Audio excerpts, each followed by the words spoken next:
Okay, City Council, if you would do roll call, please. Suarez. Here. Cohen. Here. Maniscalco. Here. Capeen. Present. Miranda. Here. Vieira. Here. Reddick. It's your job. Councilman Suarez, go ahead. Thank you, Chair. I appreciate it. It's my pleasure to introduce Sister Annie, who is going to do our invocation today. Sister Annie is originally from Philadelphia. She's a Franciscan sister of Allegheny, New York. She holds a master's degree in counseling psychology from Nova Southeastern University and a doctoral in pastoral counseling from the Graduate Theological Foundation. She is certified in critical stress management, which is very helpful up here, Annie, and serves as chaplain to both the Tampa Police Department and the FBI office here in Tampa. She also currently serves on the Tampa Bay Regional Critical Incident Team. Sister Annie is certified as a spiritual director and received her training from Mount Carmel Spiritual Center in Canada and the Hayden Institute in North Carolina. Sister Annie is president and CEO of the Franciscan Center, a place that welcomes everyone who seeks spiritual growth through a deeper relationship with God, and it's a great place to go for any time. They've got a lot of beautiful places right there along the river. So please stand for the invocation. Remain standing for the Pledge of Allegiance. Thank you, Sister.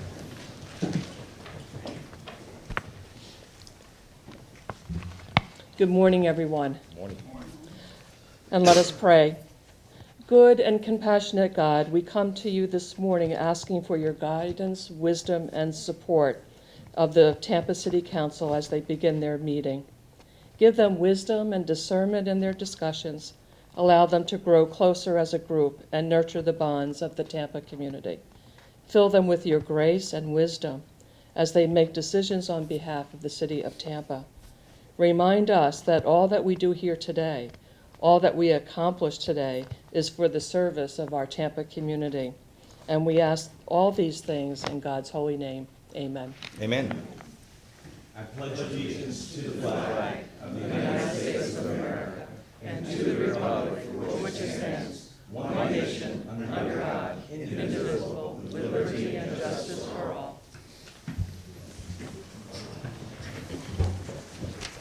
Okay, we begin with ceremonial activities and presentations. First, we will do our applicants for the Variance Review Board.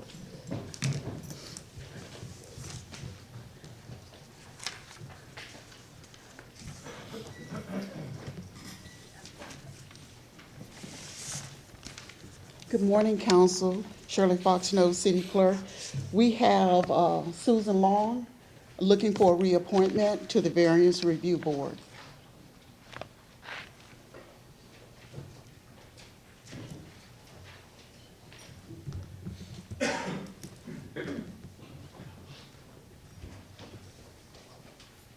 Susan Long, 921 East Broad Street, Tampa. I've been on the Variance Review Board for a little over 4 years. My term expired at the end of December, and I would like to be reappointed to do it again. I was chair for 1 year. I will readily admit I know a lot more about it today than I did when I was first put on it. It's an educational process. Now that I know what's going on, I would like to be reappointed. Thank you. And no other applicants, I assume? Okay. I'd like to move the reappointment. We have a motion by Councilman Cohen, a second by Councilman Miranda. All in favor? Aye. Any opposed? Okay. Good morning again, Council. Shirley Fox Snow, City Clerk. We have applicants for the Independent Oversight Committee. We have 6 applicants. One applicant, Mr. Sean Shaw, sent us an email that he couldn't make it. He has a conflict this morning. But if you would, we would like to start off with Richard Fernandez, or Ricardo Fernandez.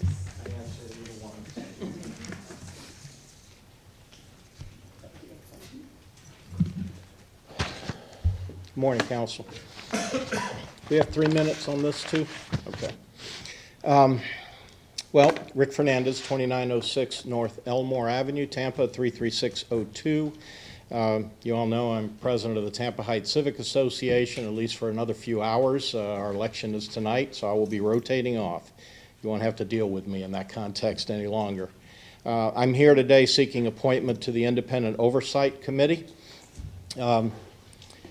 Because of my role with the Civic Association, I've had dozens of appearances before you over the last few years. So for better or worse, I feel you already know me and what animates me and what's important to me. So I'm not going to get into the weeds of the application. I'll simply refer you to page 4, I believe it is, of the app, where we were all given an opportunity to share our connection to transportation, why we want the appointment, and why we feel that our qualifications apply for this appointment.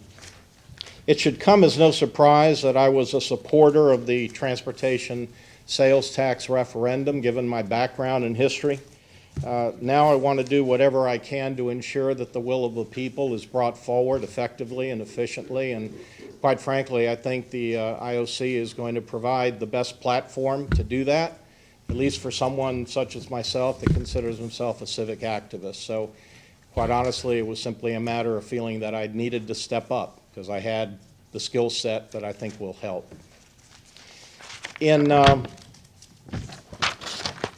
doing the petition collections, I wasn't one of the most active, but I was out there engaging with the public, securing petition signatures, and trying to promote the concept of the referendum. And I found in doing so that many of our citizens, our voters, your constituents, felt that the Independent Oversight Committee was one of the more important components of this referendum writ large.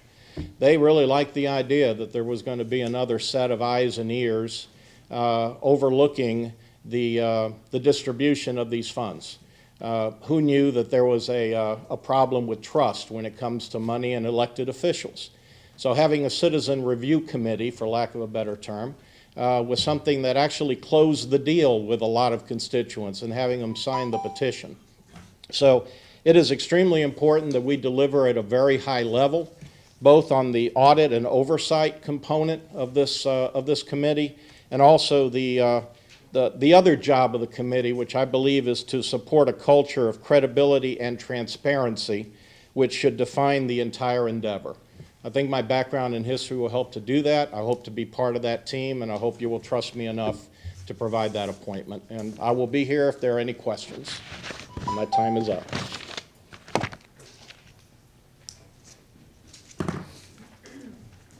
Thank you, sir. The next applicant is Hugh S. Campbell.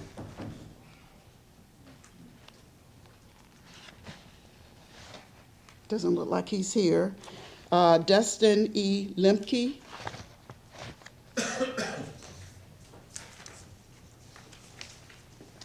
Dustin Lemke, I'm at 304 East Ross, 33602.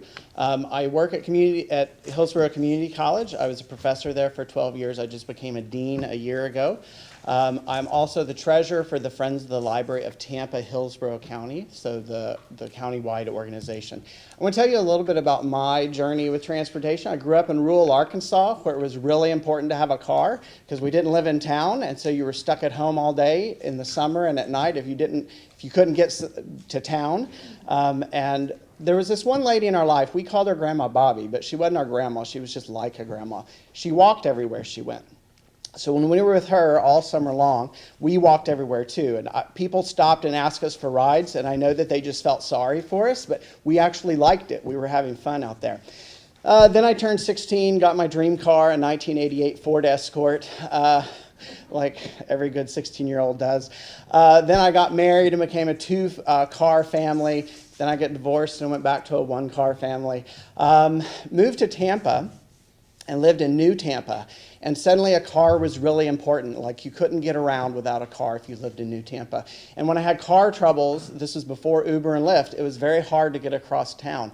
So I finally moved to Tampa Heights, and that's because it was closer to things. And I thought if my car breaks down, I can at least walk where I need to go.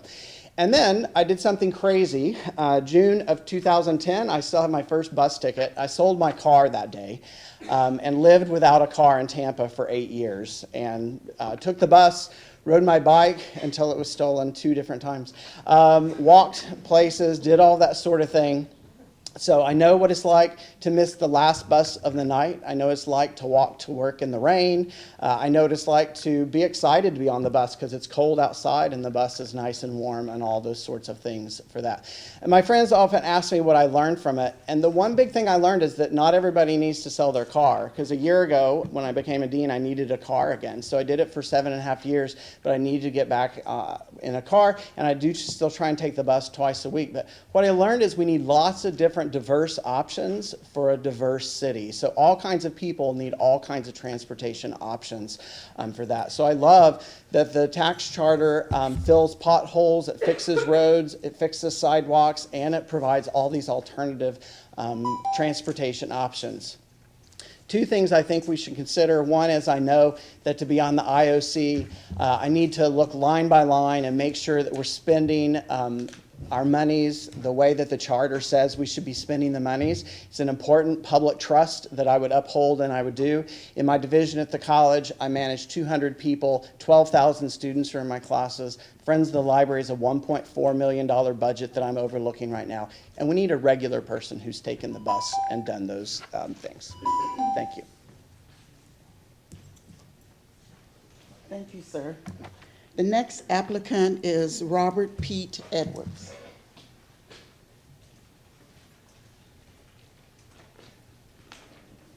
Good morning, Council. I'm Robert Pete Edwards, lifelong resident of Tampa, currently living at 510 East Harrison Street, downtown Tampa, Florida. This is my fourth appearance for the Council over the last almost 48 years where I've applied for a position where the Council had to prove. I lost twice to interim City Council appointments with Betty Wiggins and also Fran David. The last time I appeared before the Council, I applied for a position as a citizen on the downtown CRA. I lost out to Jeanette, can't remember the last lady's name. My background is extensive in community service, community advocacy. I can tell you right now, I've been involved in transportation and other issues with regards to within the city ever since the number 3 bus was the Davis Island bus. I was involved as a downtown Council of Churches member when Father Connelly was at Sacred Heart, when they put in the Heartline system. At the time, the system was designed to cost $9 million. It wound up costing over $17 million. I want you to know that I believe in transparency. My work, when I did the application, I've been involved in so much stuff that it wasn't room to put it on there. My work speaks for itself. Those people who know me, and some of you councilmen know me, I'm a trust but verified guy. Why do I want to serve? Because I was not favoring the transportation ordinance simply because of some issues that I had with HART and the way they schedule transportation all for the working people and the disabled people. I can bring to the board a true independent oversight, keep it real with everybody, and when it's something that's correct, then I can let the taxpayers know that. When it's not, then I call it to the attention of other people on the committee. This is a difficult thing for me to come. I was encouraged not to apply because supposedly people like me that are conservative and just everyday people don't get the shot. But I know all of you, I don't apply for something I don't think I'm qualified for. I'm clearly qualified for this position. I can bring my work for the Children's Board, my work on the Hillsborough Regional Planning Council, Tampa Bay Regional Planning Council. All of it over 45 years, almost 50 years, speaks for itself. I ask that you consider my appointment as an honest effort to make a difference on our IOC. Thank you very much.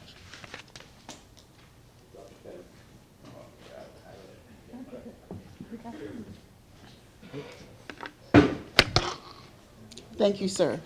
The last applicant is Nestor Bernardo Ortiz.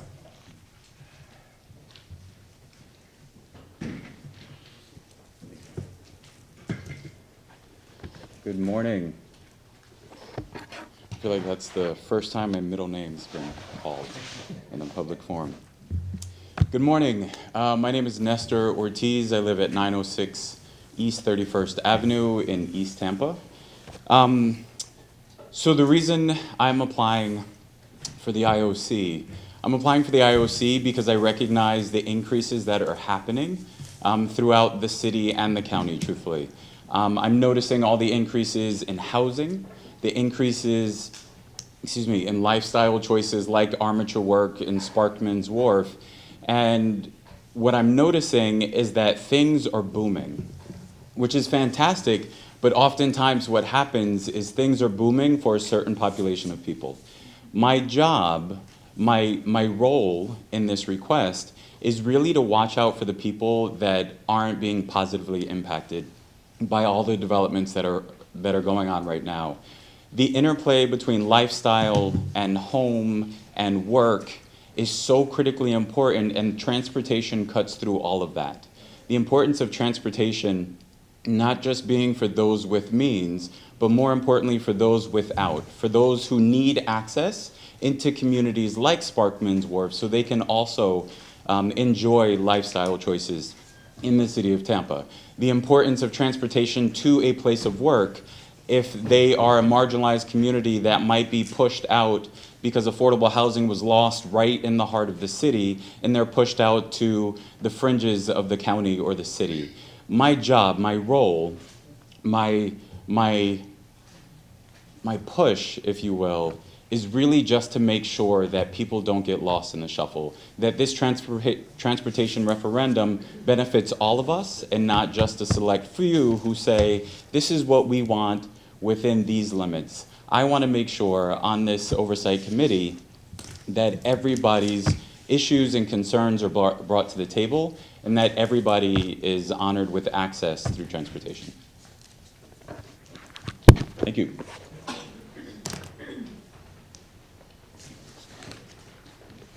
Thank you, sir.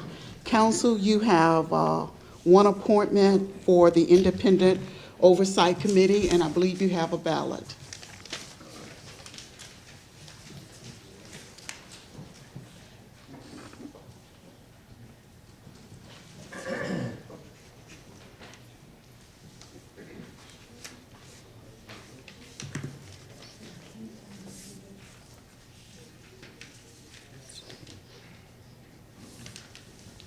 Council, we have a situation. This young lady said that she provided an application. So if you want to hear from her. You know, procedurally, I mean, are we saying that the application isn't found, or? This is the first I've heard of it. Okay. Email saying that it was received. Well, right, don't, come to the microphone if you want to speak. Okay, so we know what's going on. Okay, well, my name's Alana Brazier. I work for the Tampa Downtown Partnership. I applied for the position. I received an email saying that my application was received, should be included in the packet. So I think they're figuring out right now what happened with it, but since I have your attention, I guess I'll go ahead and speak to what I wanted to say. Actually, we need to figure out whether or not Okay. you qualify to be in there, because there is a cutoff in terms of that. So we're going to wait for our clerk to figure that out. We Okay. appreciate you mentioning that, though. So. Sure. May I Okay. ask? Yeah. Mr. Chairman, okay, your application was received. I got to find out from information, was it received from the clerk's office during the cutoff, after or before the cutoff? That's what I got to know. I mean, I don't know. Oh, it was received before. I have an email on my phone and everything saying it's been received, and, All right. everything was by the book as far as I knew until right this second. Council, if you want to proceed with your agenda, I'll check this out. Okay, thank you very much. Thank you.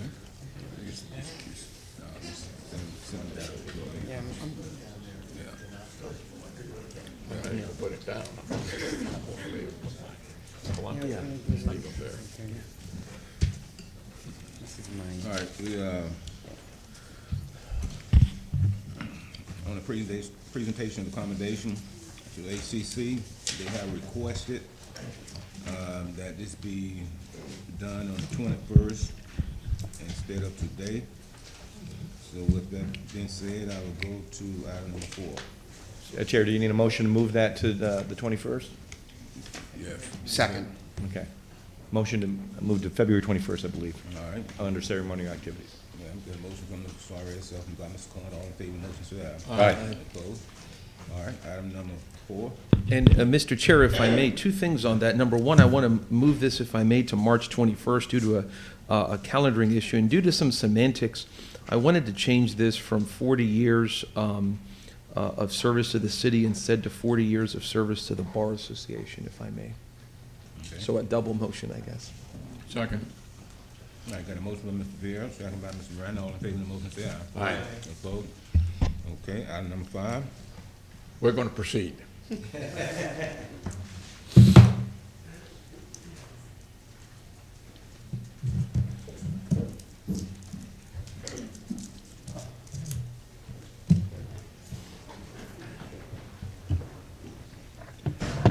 Honorable Chairman, honorable members of the City Council, it's my pleasure this morning to be here with William J. Terry. We all know Mr. Terry. We've seen him in the building many, many times, and what we haven't seen is his dedication to service. He's in the background doing the work that we work on a daily basis to make the city a better place to live. In recognition of your 41 years of dedicated service to the city of Tampa and its citizens, you started in the city of Tampa's legal department in 1978. That would seem like yesterday to you and I. And your tenure included with 6 mayors, 10 city councils, and maybe a dozen city attorneys. And you lived through all that. Your litigation skills were always in heavy demand, and you quickly became a valuable asset to the cities as senior litigator. Your thoughtfulness representing the city and your depth of knowledge is evident in every case you've ever litigated. Your bright smile, your quick wit, and among all the other assets, it goes without saying that you are not only well respected in the city, but in the halls of justice. Your effective member of the litigating team in the city has made us a better place to live. Your peers have recognized you as a super lawyer. Your recognition for professionalism is above all.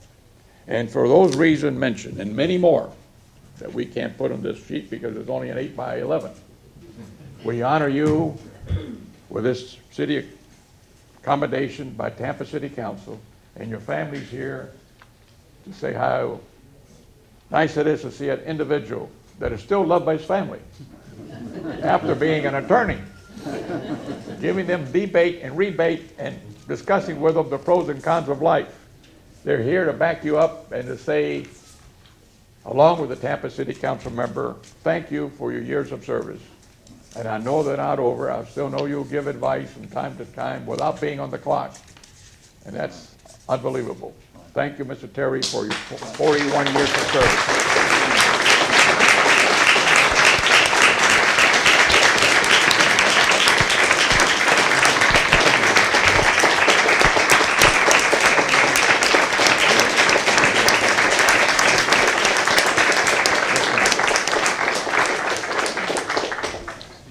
Well, thank you very much for this. Indeed, it is an event that doesn't occur every day, and I'm very honored indeed with this. Thank you so much. I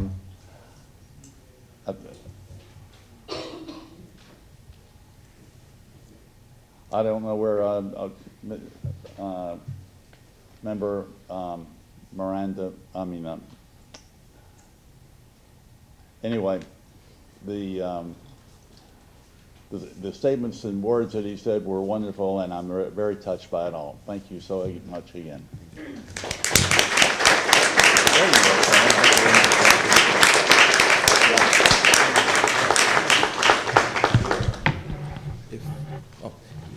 Councilman Miranda, were you going to say anything? I don't want to. Oh, okay, there you go. Well, Mr. Terry, no, I just wanted to commend you. I'm an attorney as well, and I know that 40 years of public service is a lot, and I'm sure that you've done a great job, and being a trial attorney is very, very difficult. There's always a lot of heat on you. There's always a lot of pressure, and you know, sovereign immunity doesn't have anything to mitigate that, because those deadlines and those judges and those juries wait for nobody. So just we commend you for 40 years. That's a very long time of service to the city in litigation, and your family that was here before, and everybody. We just commend you for all of your work. So thank you, sir. Thank you. Okay, good.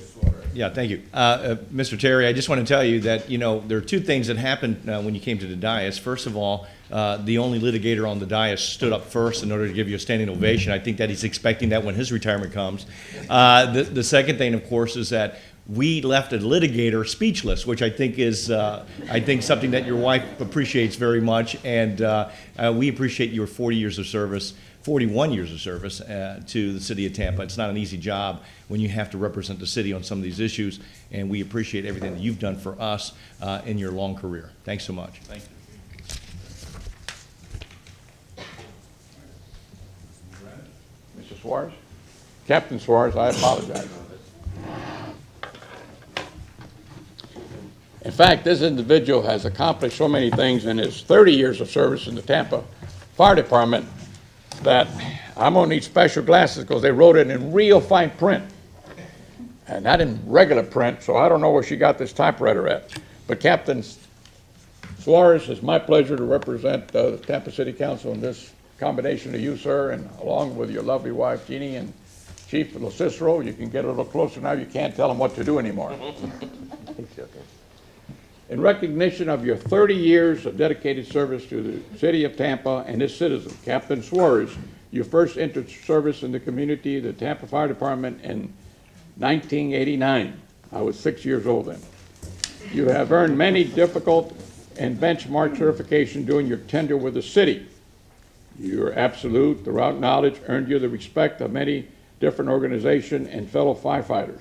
Your position with the Tampa Fire Department included EMT paramedic, hazmat technician, hazardous material technician, paramedic, critical care transport, fire inspector, lab instructor at Hillsborough Community College, and as an instructor.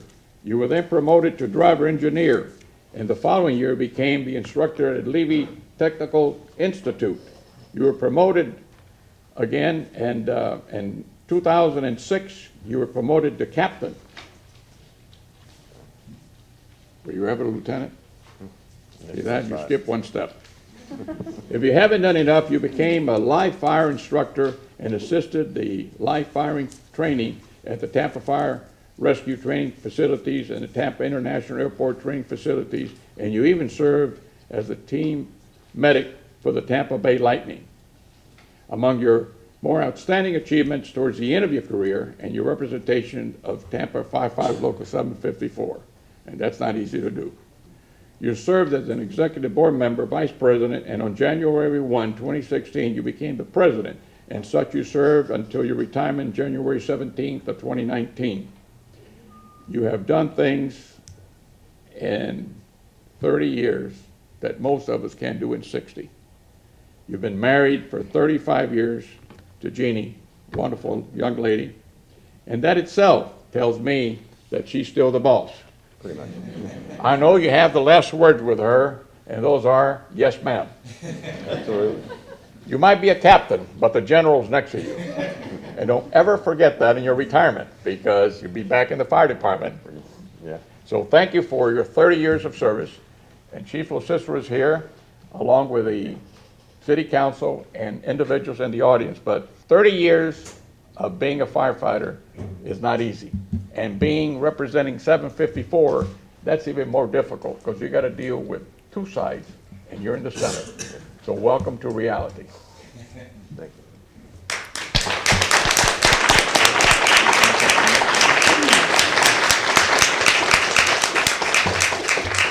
Council, I just want to thank you for taking the opportunity to recognize this individual that served for so long. Steve, we wish you the best for Tampa Fire Rescue. You've had an illustrious career. Appreciate your friendship and your collaboration, and have much fun and health in your retirement. That's what I could say to you. Please. Steve, you're on. You know I'm not good with words. You know. No, Gene is. Yeah. Chairman Reddick, Council. Again, I'm at loss of words. It's been surreal this last week in retiring on January 7th, not only from this career at Tampa Fire Rescue for 30 years, but also as a union president. I retired from that as well. It has been great, again, to serve the citizens, you know, from starting out as that, I was a slick sleeve when I first came on, just a firefighter, got my EMT, and working up. I enjoy, loved what I did helping the citizens of the city at their time of need when they needed it most. It was an honor and a pleasure. Later on in my career, again, as I started getting involved with the union executive board, then vice president, is when y'all, most of the city council started seeing me more. And then as president, you saw me pretty much every other week, if not every week. It has been a pleasure working with everybody. It's been a pleasure working with fire administration, for the most part, most of the time. We've had our differences occasionally, but for the most part, it's worked very well. Again, I appreciate this accommodation, and I'm looking forward to retirement, but probably will still find something to do because I can't just retire. Thank you.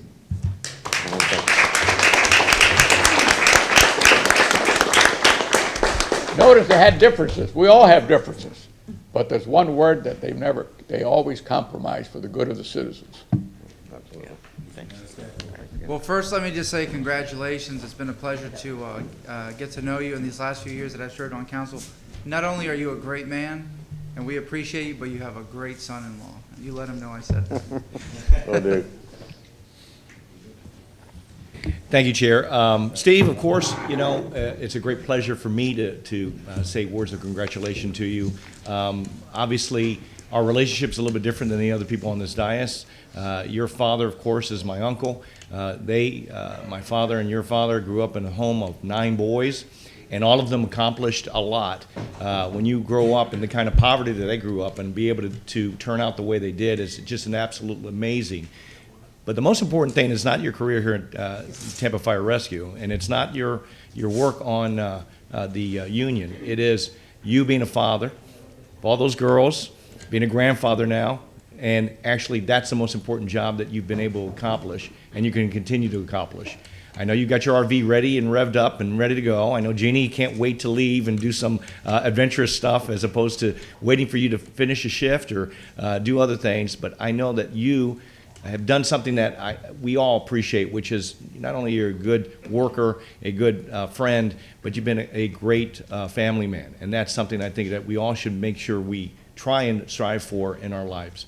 And I know that, you know, we just saw each other a couple weeks ago. We buried one of our other uncles, and your dad is the last Suarez. And, you know, we think about that and we said, you know, how's that possible? And I know your dad is hopefully looking on now and seeing us, and I know that how incredibly proud he is of you, as we all are. Thanks so much, Steve. Thank you. Mr. Vera. Thank you, Mr. Chair. No, Steve, I have great respect for you in so many roles. To echo some of the things that Councilman Suarez, your cousin, said, you as an individual, I know you're a very dedicated father, husband. You're just a good person. I've seen you at work in your capacity with 754. You've always been very resolute and yet very respectful. You're a person that even if someone disagrees with you, you're respectful to them and you respect their opinion. And I've heard people compliment you on that, and I think that's something that's very important. And you've always been a fighter for the men and women of 754, your coworkers, or whether in your capacity as the union president. I remember we first met at a fundraiser for Justin Battles' son, Nick Battles, maybe 7.5 years ago. It was about 7 years ago. So yeah, you've always been there for your members because you're just that kind of guy. So I salute you for your compassion and your resolution and your civility. So God bless you. Thank you. Again, I just want to say that I've enjoyed your tenure with the city. A good negotiator is somebody who's always calm. Thank you. And I admire you for your hair also. Well, let me just say I enjoy and cherish our friendship over the years that I've served on council. But as you prepare to load up the RV, don't forget to stop by here and leave those bagels. Because I look forward to them every Thursday to come down here, that you have those bagels and donuts for us. Right. But I want to wish you well and outstanding career and wish you the best in the future. Okay? Godspeed and good luck. Thank you. Council, thank you for the very kind words. I appreciate it. It's been an honor again to serve. Thank you. Okay, thank you. All right.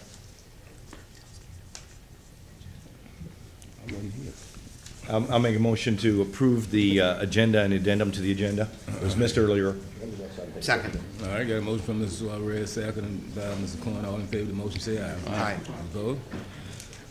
All right, Ms. Knowles, do you have this ready? So I think we're gonna, don't we need to hear from the ladies? Yeah, we should. Shirley Fox Snow, City Clerk. Council, we apologize, sincerely apologize for the omission of Alana Brazier. It was indeed an oversight. If you would like to hear from her now, Yes.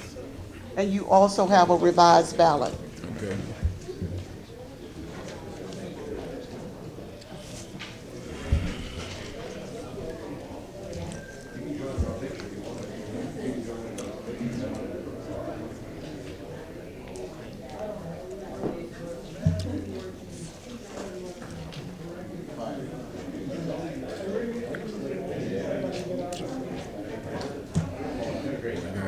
Half the city staff now.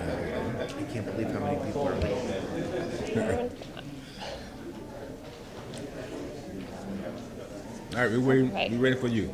Morning, Council. Thank you for your patience figuring this out. Again, Alana Brazier. I reside at 3701 North Dartmouth Avenue in Tampa Heights. Just a little background on myself. I'm a Tampa native, born and raised here. Lived here for almost my entire life, except for the 4 years I went to Gainesville for college. I came back and went to grad school at USF, where I received my Master's of Urban and Regional Planning degree. So I am a certified urban planner. I have my AICP credits and status. I currently work for the Tampa Downtown Partnership. I'm the operations and public space manager.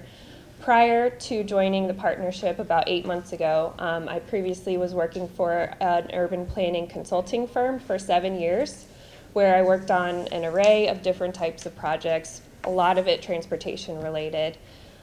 So I say that because I have a wealth of knowledge on transportation issues, transportation plans, how they are put together. I've worked on long-range transportation plans from beginning to end, transit development plans, capital improvement plans, you name it. So I have that real detailed understanding of what it takes to put these plans together, which is where all of these project plans will be pulled from that the agencies are going to then submit to the Independent Oversight Committee for review. So I'm already a step ahead of a lot of the people who are applying for this position because I already know everything there is to know about the urban planning process. I also, just to give you a little bit of experience I've had here in Tampa, I worked on the Tiger Grant. I wrote the Tiger Grant actually that funded the completion of the Riverwalk and built the Selman Greenway. I also served as the project manager for Vision Zero Hillsborough with the MPO. That's a big focus of mine, is safety on our roadways for everyone, motorists down to the person walking on the street. So that's a big focus of mine. I'm not a high-profile name or anything, but I just wanted to let you guys know that I have contributed in a lot of ways to the city of Tampa already, and it would be my honor to serve on this committee and to continue doing so in that regard. I think that's everything I really wanted to say, other than I also want to just plug that I think we also need a young voice on this committee too, to represent the millennial population that is starting to grow here and really wants these transportation options as well. So I bring that to the table also. Thank you for your time and consideration, and I'll answer any questions if you have any. Any questions from council? Seeing none, thank you. Thank you, council. You have ballots, and if you would, vote for one.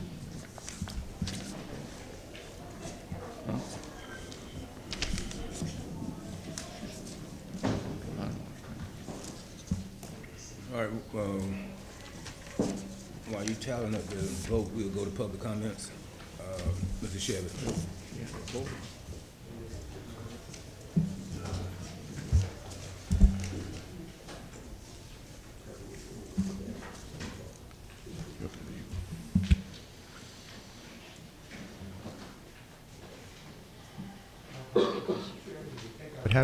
surprised, but let me just.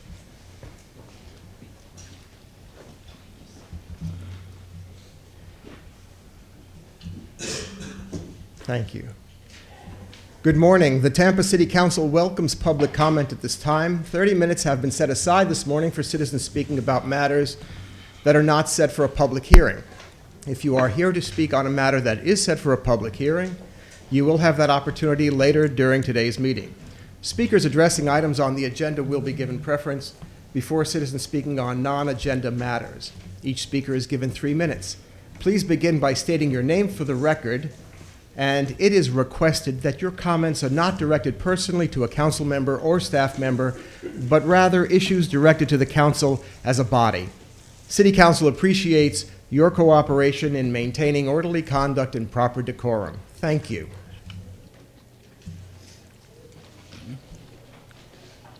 Morning, Mintez Knott. One thing I always speak on, and I'm writing a book on it right now, it's called Doing Too Much. I speak on a certain kind of hatred. A certain kind of hatred. It's a universal, it's a national hatred. It's a local hatred that has manifested itself right here inside this city council of African people, of black skin. It's a hatred. It's a daily hatred that they have of black people, that y'all can't hear us, y'all don't see us, y'all don't recognize us. Nothing. We're right here today voting on a position that everyone states, the importance of transportation, the importance of communication, the importance of getting around. And what do you see in this city? The hatred is so great for the African man, woman, and child that you got a stinking, nasty mayor having 600,000 bicycle stops because they don't want to see the black people have mobility. You have black people in this city that can't get their driver's license because they got stopped on a bicycle. But they say the importance. They've got the Department of Transportation, they've got Heartline and other individuals that come right here and speak of the importance of transportation. And the hatred for the Negro skin is so great that we have bicycle stops. Your bicycle didn't have the proper lighting on it in the daytime.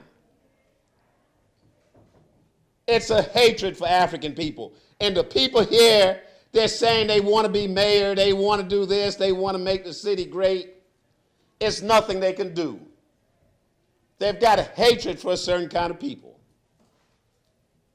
If I was the mayor of this city, I show love for everybody. I show love for the gays. I show love for the Jews. I show love for the blacks. I show love for the people that's partially mentally disabled. I show love for everyone. The poor, the working class, the developers. But it won't be that hatred. And no matter what you come to you people with, it's nothing you can do about it because you don't hear the citizens. You got code enforcement harassing people. You got the mayor calling black women bitches and calling for the lynching of an African man. And none of y'all have any courage whatsoever. No courage and no compassion.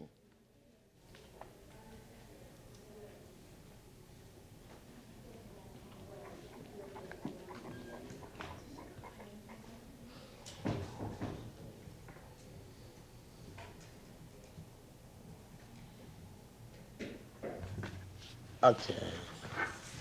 Hi, I am Worldwide Global Sovereign Despot Johnny Bernard Booth, Uniform Commercial Code. I'm giving you a debrief, and I'm here to open up our government here in Tampa, and also to invite Tampa Bay, Hillsborough County, Sheriff Department, TPD, Free and Accepted Masons, and Eastern Stars aboard, because as you know, you are Admiralty Maritime. That means you are out at sea and out in the water. I'm pulling you aboard because the state done lost their darn mind and decides to continue going on with their democratical, socialist, communist, European takeover of America, which you lost power in 1977, and then you lost power again in 2007. So right now, all you're really doing is a worldwide global human trafficking, money laundering, and all this and that. Like all the Federal Reserve funds belong to you. All of the trafficking and human trafficking belongs to you. And like I told Prime Minister of Foreign United States, Donald J. Trump, Democrats want to be, they want the money, give it to them. They want this, give it to them. And then have Secret Service arrest them. Give them everything they want, and then arrest them. Because they are not allowed to be on my soil. And I did not give them permission to operate or to have authority or to have jurisdiction here. They are a political terrorist. They spent time killing off Republican leaders. They spent time blaming different skin tones. As a black Jew, gave the orders for KKK lynchings and all of that stuff. So there's a mixed confusion going on right now. There's not really any hate, there's just a confusion of what's going on. Because there's a black devil and a white devil. And the black man set himself up and the white man set himself up. But because they refuse to gain the education and realize what is going on. That is why we're going under reform organization. District of Columbia belongs to Europe. They do not belong to us and they do not belong on this soil. That is an outfitting nothing but criminals and its way to divide and conquer America. Our capital is here in Tampa. Our headquarters is here in Tampa. For the record, by the record, on the record, by the living record, on the living record, by the living record. By my will be done, that is done. I'm law. And all legal and constitution, you follow suit. Thank you. Have a wonderful, blessed day.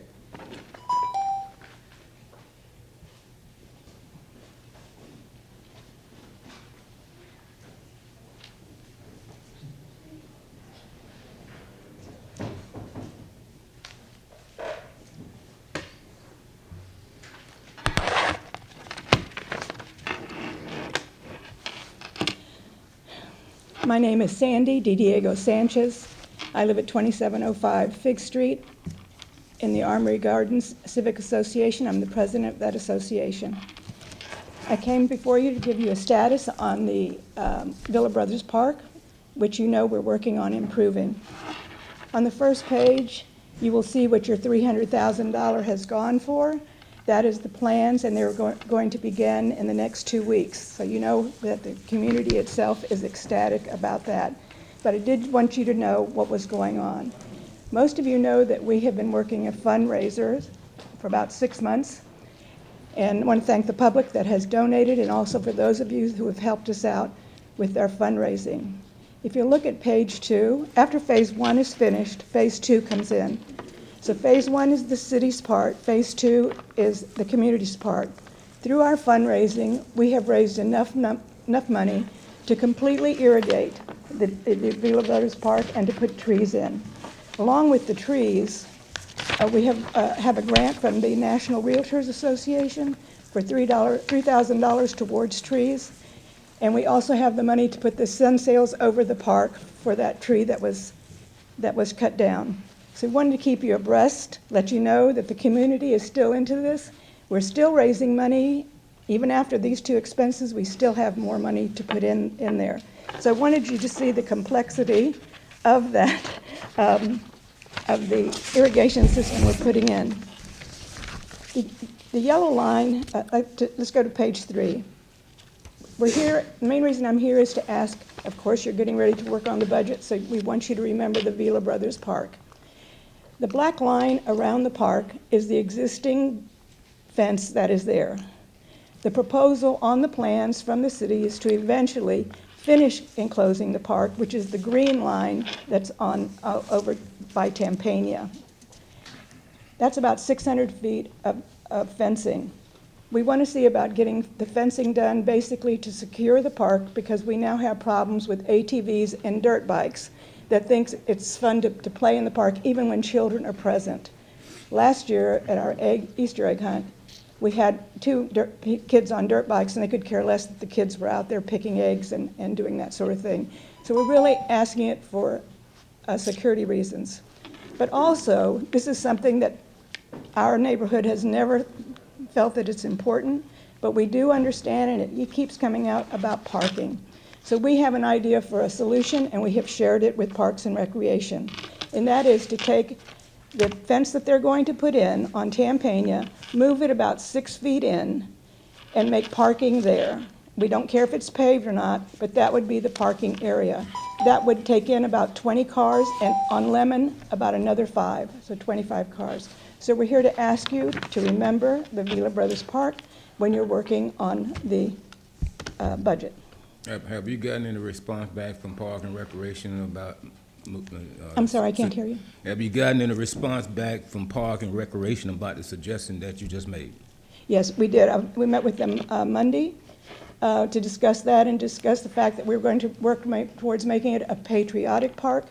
We don't think there's a better location for a patriotic park with the Armory, which is now the JCC across the street, and also the National Guard, part of our military that is there. So we're working very hard because we do want to make it a park that honors veterans, not just the Villa Brothers, but all veterans. The yellow line around the park is a walking path that we have asked them to make it large enough for handicapped, and eventually we hope to have exercise spots along the way. We're talking with Parks and Recreation that we'd have 7 of them to remember the Villa Brothers, each one of them, and they would be exercising units that handicapped can use and other people can use, and the park is free. So like I said, again, we ask, the big expense is the walk park, but the walkway, but the fence should not be a big expense, and it's something that we can finally settle and have parking at the Villa Brothers Park, even though it's a pedestrian park. So I thank you. Anything else? All right, thank you. All right, okay. Hi, good morning. My name is Diana Klein. I'm here today on behalf of our preborn neighbors who are being murdered in Tampa under your watch and jurisdiction. There are over 200 babies murdered in the womb every week in Tampa, Florida. It's time to end the bloodshed and establish justice for the preborn. It is my duty as a Christian to inform you of your God-ordained duty to preserve justice and to punish evil. Roe versus Wade is not a law. It is a fundamentally flawed court opinion that is to be completely ignored. Because you have been given the sacred trust of protecting innocent life, I'm exhorting you to bring everyone involved in the murder of a baby in the womb to justice. You have the power and the duty to interpose on behalf of our preborn children in Tampa. You need to take the time and learn how to interpose for the preborn. The first place to start is to go online and learn about the doctrine of the lesser magistrate at defytyrants.com. That's defytyrants.com. You can also go to freethestates.com to learn how others across the nation are proactively seeking legislation that will criminalize murder in the womb. That site again is freethestates.com. God's word tells us that when the sentence against an evil deed is not executed speedily, that the heart of the children of man is fully set to do evil. That's Ecclesiastes 8:11. Tragically, we have cultivated a culture of death in Tampa and across this nation that needs to stop. We all need to humble ourselves and pray and seek God's face and turn from our wicked ways. Then God will hear from heaven and will forgive our sin and will heal our land. God's word also tells us that we are fearfully and wonderfully made in God's image, Psalm 139:14, and that children are a gift from God, Psalm 127:3, and that we are to open our mouth for the needy, Proverbs 31:9, and to defend the fatherless, Psalm 82:3, and to rescue those who are being taken to the slaughter, Proverbs 24:11.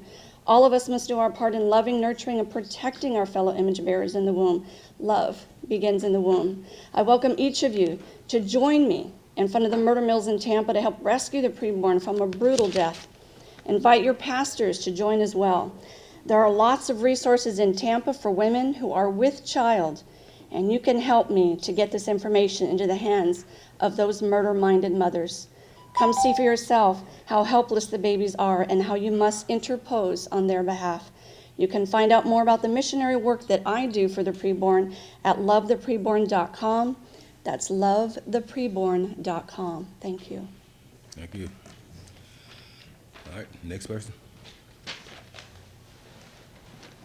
Good morning, council members. Justin Rickey, 103 East 26th Avenue, Tampa, Florida, 33603. I just have two topics I wanted to reach out to you about. The first one is we have two candidates from the neighborhood here that I'd like to throw my support behind for the IOC, Mr. Fernandez and Ms. Frazier. I won't put weight on either one. I like them both. I think they're both outstanding candidates. Their service speaks for themselves. I'd really urge you to review either one of them highly. The second one, and unfortunately I can't stay for the hearing, was item number 44 about the fence code. I really... Sir, I'm going to have to... Oh, I can't talk about that now? Unfortunately, no. All right, well, I can't stay for it, so hopefully somebody will be able to hear. Thank you. All right, anyone else wish to speak during public comments? Seeing none, Ms. Knowles. Shirley Fox Knowles, City Clerk. Council, your appointment for the Independent Oversight Committee is Mr. Richard Fernandez. Mr. Chairman, may council make a motion for a resolution to that effect? I move a resolution to the effect that Mr. Fernandez is appointed to the IOC. That'll be brought back to you. Thank you. All right. Thank you. We got a motion from Mr. Suarez, second by Mr. Vieira. All in favor of the motion, say aye. Aye. Opposed? All right.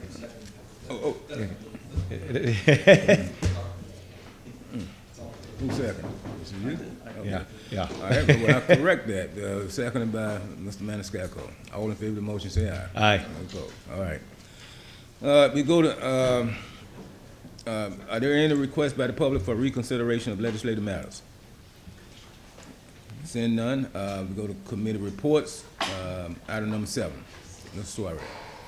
Thank you, Chair. I'd like to present an ordinance for first reading consideration. I believe I want to make sure we've got the ordinance available to us here. Yes, it is. It's Sal Torito, City Attorney. You had an option of either continuing because Ms. Curtis is not here, but you can go forward. It's a very simple ordinance that you want to pass, so if you want to do that today, you certainly... All right, I'll make that motion then. Thank you, Mr. Torito. I present an ordinance for first reading consideration, an ordinance of the City of Tampa, Florida, making revisions to the City of Tampa Code of Ordinances, Chapter 16, Parks and Recreation, amending Section 16-91, List of Dedicated Parks, repealing all ordinances or parts of ordinances in conflict therewith, providing for severability, providing an effective date. Second. All right, got a motion by Mr. Suarez, seconded by Mr. Miranda. All in favor of the motion, say aye. Aye. Opposed? Chair, second reading and adoption will be held on February 21st, 2019 at 9:30 a.m. Okay. Item number 8, Mr. Maniscalco. Thank you very much, Mr. Chairman. I have an ordinance being presented for first reading consideration, an ordinance approving an historic preservation property tax exemption application relative to the restoration, renovation, or rehabilitation of certain property owned by Devin A. Belerge, located at 211 West Watrous Avenue, Tampa, Florida, in the Hyde Park Historic District, based on certain findings, providing for notice to the property appraiser of Hillsborough County, providing for severability, providing for repeal of all ordinances in conflict, providing an effective date. All right, got a motion from Mr. Maniscalco, seconded by Mr. Miranda.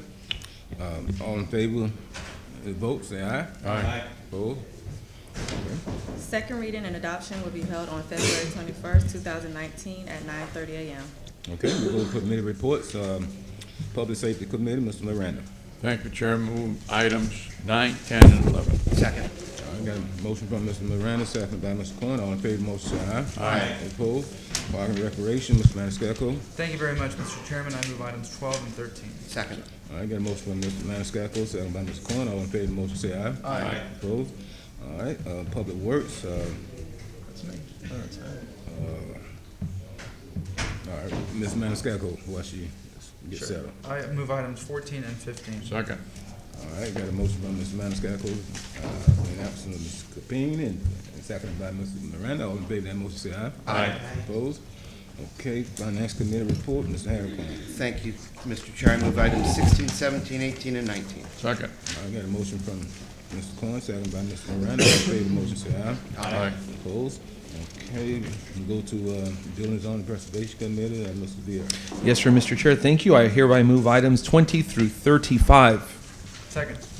I got a motion from Mr. Vieira, seconded by Mr. Maniscalco. All in favor of the motion, say aye. Aye. And Mr. Vieira, that's also with the substitution for number 30, is that correct? Thank you. Thank you. Okay, Transportation Committee, Mr. Suarez. Thank you, Chair. I move items 36 through 39. Second.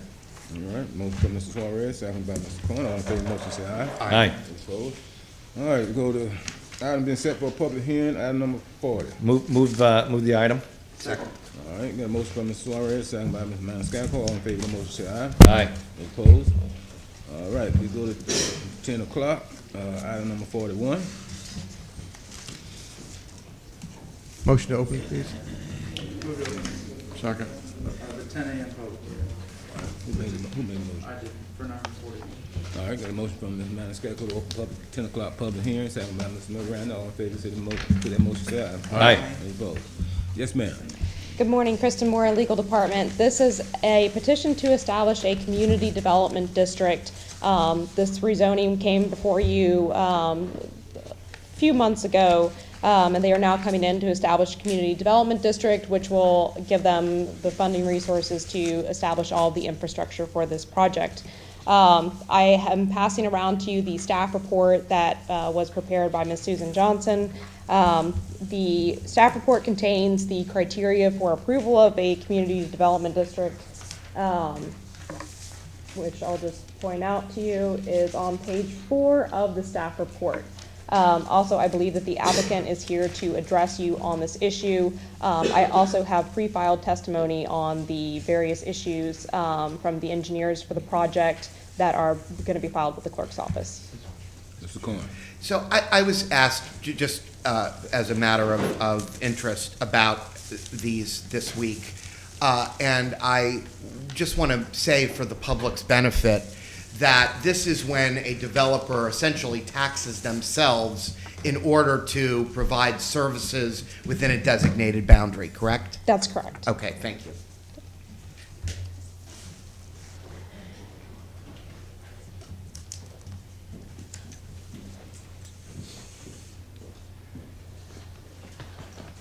Good morning. My name is Alyssa Wilson. I'm with the law firm Hopping Green and Sams. I represent the petitioner, the Bromley Tampa Investors LLC, requesting the establishment of the MTERC Community Development District. With me today, I have several individuals. I have Mr. Mark Bentley, the landowner and developers legal counsel. I have Mr. Scott Brizendine, the district manager, future district manager and financial consultant. And I have Mr. Lee Harwell, the district, the consulting engineer. All of these individuals have helped prepare exhibits presented in the petition, and we're available to answer any questions you may have. All right, have any questions from council? Chair, if I could. You know, Mr. Cohen made a comment about CDDs, but it's created so that after the development is completely developed, then there is an elected board of people that actually live in that area for the CDDs. So it is about taxing yourself, but then eventually it becomes its own independent sort of board to take care of that particular area that's defined. Isn't that correct? That's correct. Okay, I just wanted to make sure because I know, you know, when people look at the public record and they see the board members that are going to be sitting on this board, you have somebody from Sarasota, you have other people that are not actually in that area. It's not because they have elected rights. They have rights as the developers and the people that are putting this together, and then they eventually cede those rights as the phases continue and complete itself. Yes, there's a statutory process for that. Yeah. Preliminarily, those individuals are first appointed by ordinance, and then there's a landowners meeting whereby the landowner elects the board members, and then over a statutory process, depending on population size, it's generally around 6 years. Those seats start transitioning to the residents that are qualified electors that live within the district. I just wanted to get it on the record because there's not a lot of CDDs that are not part of the new Tampa area for the most part. Most of them are not in the boundaries of the traditional city of Tampa. We've got a lot of CDDs up there, but not a lot down in this part of the city. So I want to make sure that people understood what that meant. Understood. Thank you. I Excellent point. appreciate it. Thank you, Chair. Okay. Any other question? All right. Anyone in the public wish to speak on item number 41? Second. I got a motion from Mr. Maniscalco, second by Mr. Miranda. All in favor of the motion, say aye. Aye. Opposed? Ms. Capeen, would you read item number 41? Thank you, Mr. Chairman. Thank you. Item number 41, file number E 2018-8, Chapter 27, ordinance being presented for second reading and adoption. An ordinance in the city of Tampa, Florida, establishing whatever the community development district, generally located south of I-275, east of North Del Mabry Highway, north of West Cypress Street, west of Himes Avenue, comprising 19.136 acres of land, more or less, for the purpose of managing, delivering basic community infrastructure improvements. Said district to be located entirely within the boundaries of the city of Tampa, the same being more particularly described Section 2 hereof pursuant to Chapter 190 Florida statutes, naming the district, providing for severability, providing for an effective date. Got a motion by Ms. Capeen, seconded by Mr. Miranda. Any further discussion on the motion? All in favor of the motion? Yeah, second reading. Please record your vote.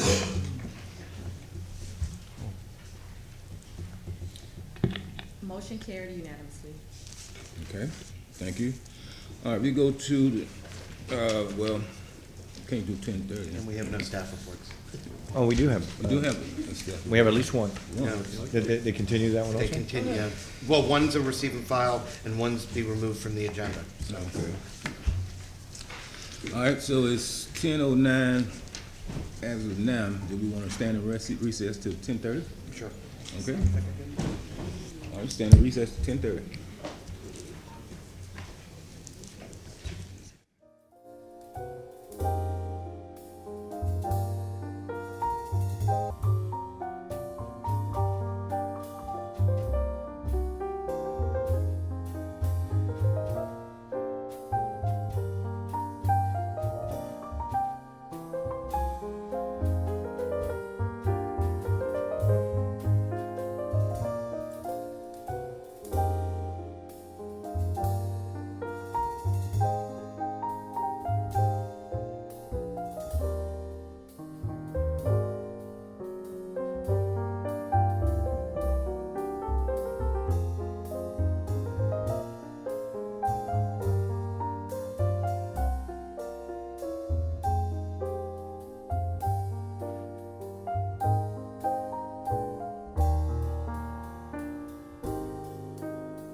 Reconvene the meeting.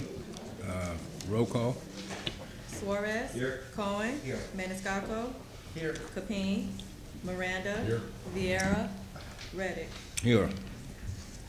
We need to open up the 10:30 public hearing. All right, got a motion from Mr. Maniscalco, second by Mr. Miranda. All in favor of the motion, say aye. Aye. Opposed? All right.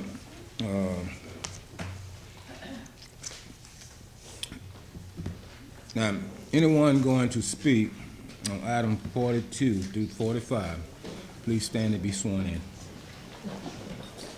Do you solemnly swear or affirm to tell the truth, the whole truth, and nothing but the truth? Thank you. Yes, sir.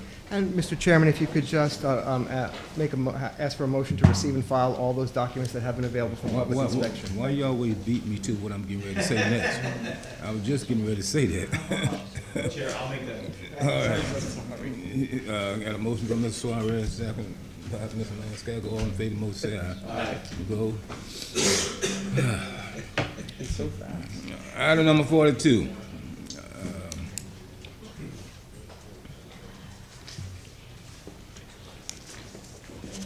John Marsh, Planning Division. Item 42 is Sidewalk Cafe Permit Application 19-6.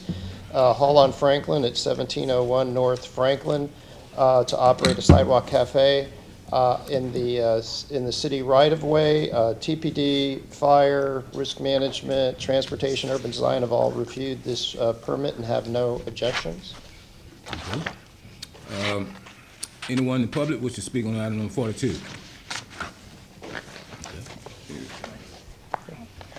Hi, Catherine O'Donnelly, 101 East Kennedy Boulevard, Suite 2700, Tampa, Florida. I'm here on behalf of the applicant and just wanted to give a brief overview. I think John pretty much covered it. But the Hall in Franklin is looking to add about just under 300 square feet of outdoor cafe space. You may have heard in 2018 they were finalists for an Urban Excellence Award from the Downtown Partnership as a landmark development. So they've been very successful in the last year and a half and are really looking to just add this space to meet additional demand and contribute to placemaking in the Heights. I'm available if you have any questions. Thank you. All right, any questions for the petitioner? Anyone else needs to speak on item number 42? Seeing none? Second. All right, got a motion from Mr. Miranda, second by Mr. Maniscalco. All in favor of that motion, say aye. Aye. Opposed? All right, do we have to do a motion to approve this? Okay. All right. Got a motion from Mr. Maniscalco, second by Mr. Miranda. All in favor of the motion, say aye. Aye. Opposed? Okay. We go to item number 43. Good morning, Council. Barbara Lynch, Land Development Coordination. VAC 1902 is a request to vacate an alley located near Sly and the river. I have a map for the overhead. The applicant's property is in red. The alley runs south between Ada and Boulevard, south of Sly and north of Rome. It's unapproved and it's fenced at both ends. This is the alleyway looking east from North Boulevard. You can see the fencing. It's unapproved and fenced at both ends? Yes. Okay, thanks. This is the alleyway looking west from Ada Avenue, and it's fenced there. And this is the applicant's property looking south from Sly Avenue. Staff has no objection to this request, and no easements are required. All right, the applicant here.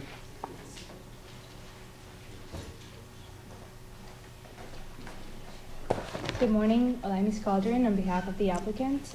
Like Barbara just said, the alley is unimproved. It's basically, my client obtained this property at a public auction. He's just trying to bring it into code, as the previous owner had a little shed in the back that was out of code.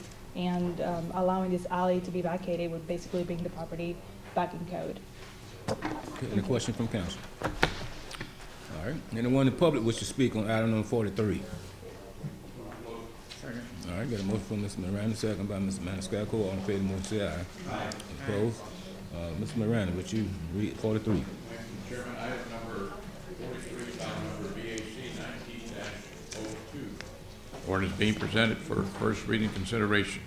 An ordinance vacating, closing, discontinuing, and banning a alleyway right-of-way lying south of West Sly Avenue, north of West Elm Street, east of North Boulevard, west of North Ada Avenue, in the first edition of West Riverside, a subdivision, the city of Tampa, Florida, more particularly in the same being more fully described in section 1 thereof, certain covenants, and particularly set forth herein, providing an effective date. Got a motion from Mr. Miranda, second by Mr. Viera. All in favor of the motion, say aye. Aye. Opposed? Okay. Second reading and adoption will be held on February 21st, 2019 at 9:30 a.m. Okay, item number 44.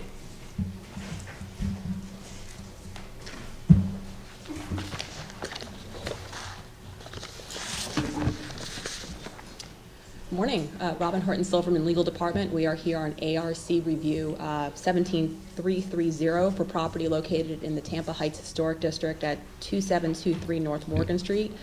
This was concerning an ARC denial of a certificate of appropriateness for a fence, a 6 foot tall fence in the Tampa Heights District.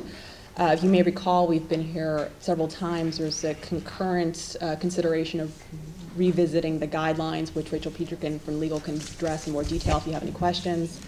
Right now, you should be receiving 2 items. You should be receiving the review procedures with the applicable standard of 27-115 K and L, and then the sample motion under 2761. The review is de novo. You can affirm the ARC's denial, affirm with conditions, overturn ARC's denial, or remand ARC's denial. I'm available if you have any questions. Any question from council? All right, applicant. Oh, sorry about that. You come. Morning, council members. Dennis Fernandez, Architecture Review and Historic Preservation Manager. I wanted to provide you a brief photo essay.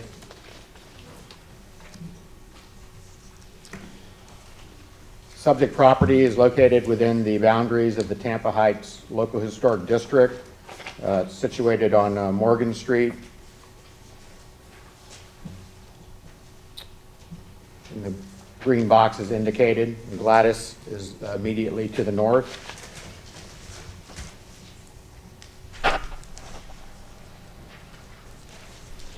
This is the subject property.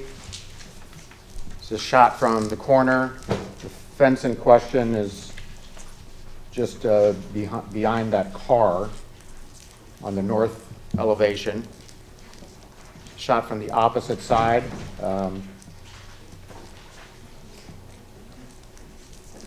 This is the subject of the review.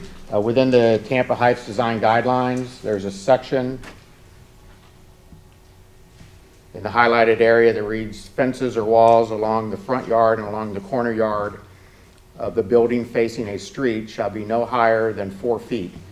Beyond the rear of the building, the fence height may increase to meet the maximum height allowed by city zoning code, which is 6 feet.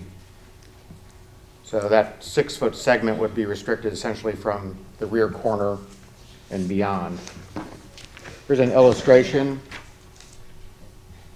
Show you the difference between that situation if it were not in Tampa Heights Historic District. You can see that the city code would allow a 6 foot fence essentially at the front elevation of the structure encompassing the property, and then the front yard, it would either be a 3 foot, could be opaque fence, or a 4 foot transparent fence. Within the Tampa Heights Local Historic District, that requirement along the street then requires that that lower fence go all the way to the rear of the property. This came in as a violation, essentially in July of 2017. It was at a point the applicant, as part of his process to alleviate the violation, applied for a certificate of appropriateness to the Architecture Review Commission.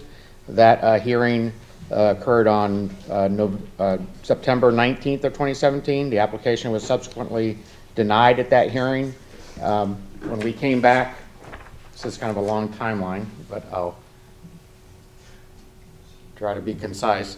When we came, originally, City Council had asked that we get essentially the input from the neighborhood association. In this situation is the Tampa Heights Civic Association. We did receive a letter from them on June the 26th, which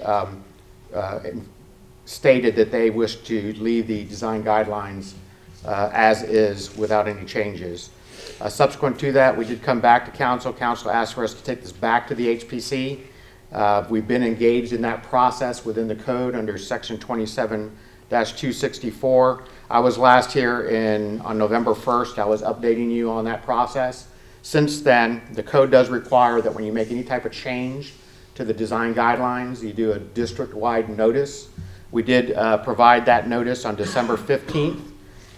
We sent out about 588 letters to the neighborhood association and to other property owners within the district.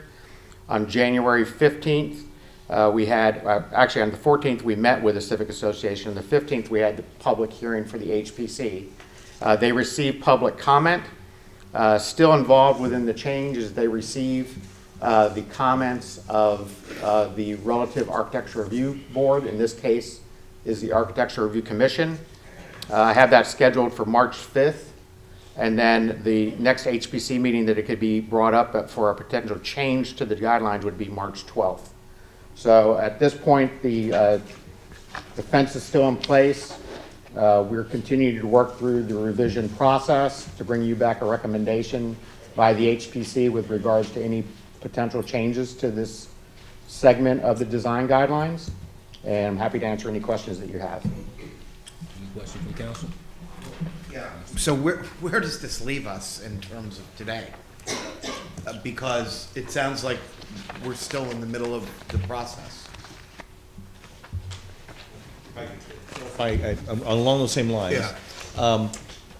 If we decide to go forward with the hearing and it gets denied, and then we change our rules, will they be allowed to come back to reapply based on the changed rules immediately?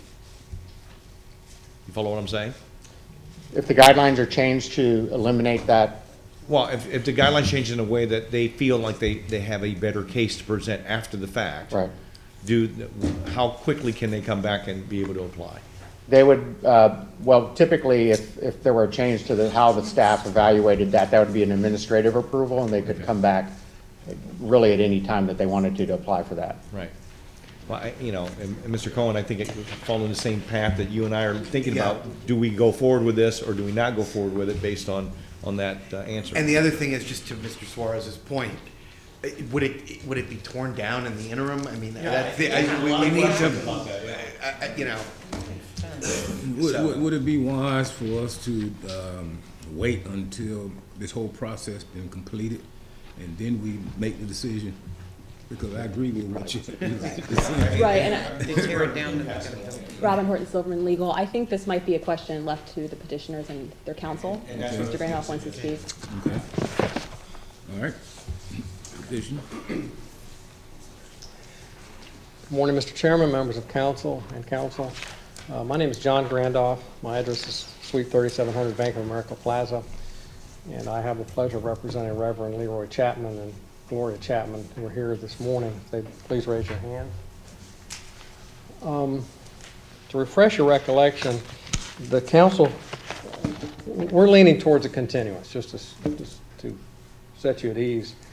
But I want you to know that this matter came to a vote in May 3rd of 18, and it was a 3-2 decision at that time. So we were carried over because there were 4 votes. And for your memory, Capine, Miranda, and Councilman Vieira were in favor of overturning. Mr. Cohen, Mr. Suarez were voting against overturning the ARC. Mr. Reddick, Chairman Reddick, and Mr. Maniscalco were absent. At that point, this process began of looking at the code and notifying the entire Tampa Heights neighborhood. And that process has continued to go on. The fence remains. In my opinion, the fence continues to remain pending our appeal. There are no fines accruing.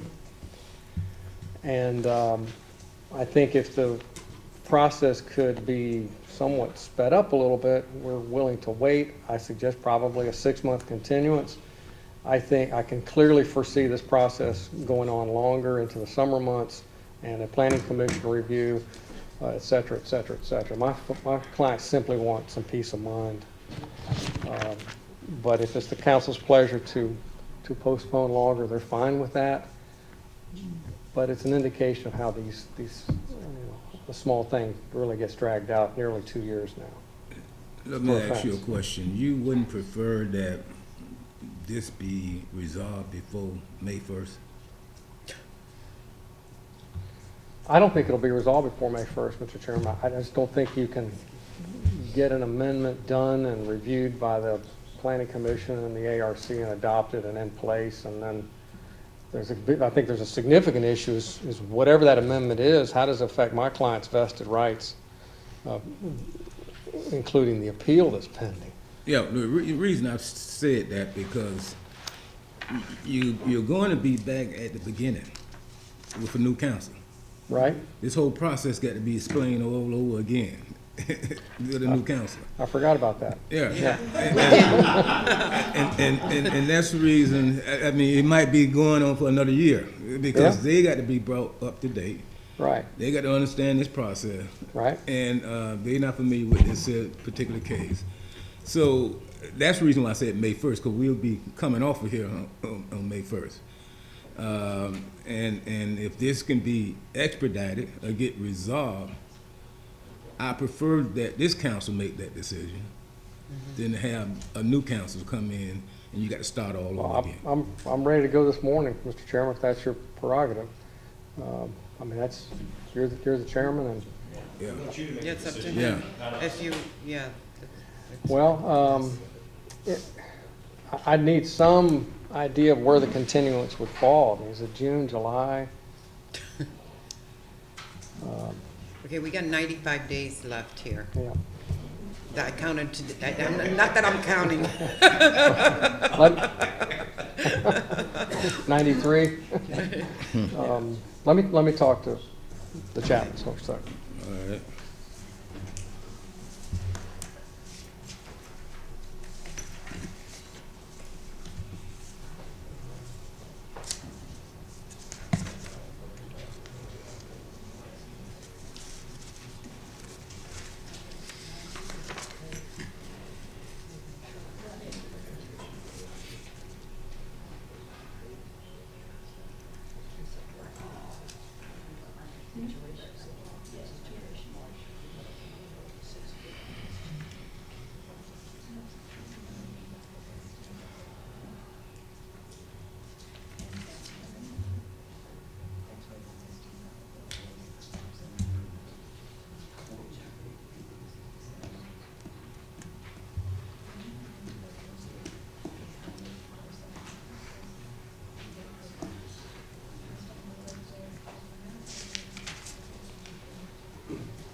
Okay.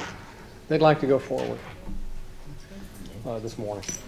So do you want to make your presentation, and then I'll present the hardship criteria? Just wanted to, Robin Horton, Sullivan Legal, briefly speak about the timeline of this, and that's what I was conferring in the back about.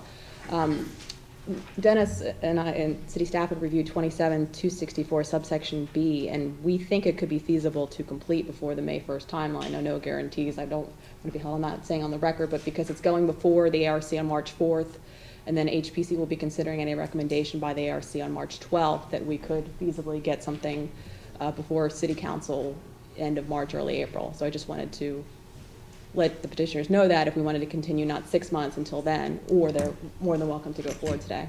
Ms. Capone? Yeah, okay, now we can get it done by March. So Well, far, it's been I- 2 years.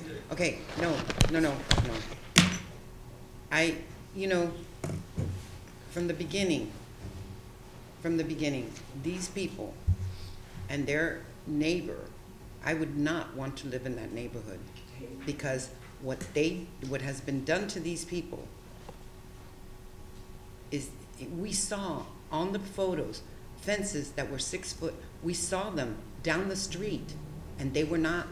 Have they been taken down? No. So I'm ready to vote exactly the way I voted the first time. So that's my statement, and I don't have any questions for you. Okay, and I just wanted to let the petitioner know that. May I proceed? Okay. Okay.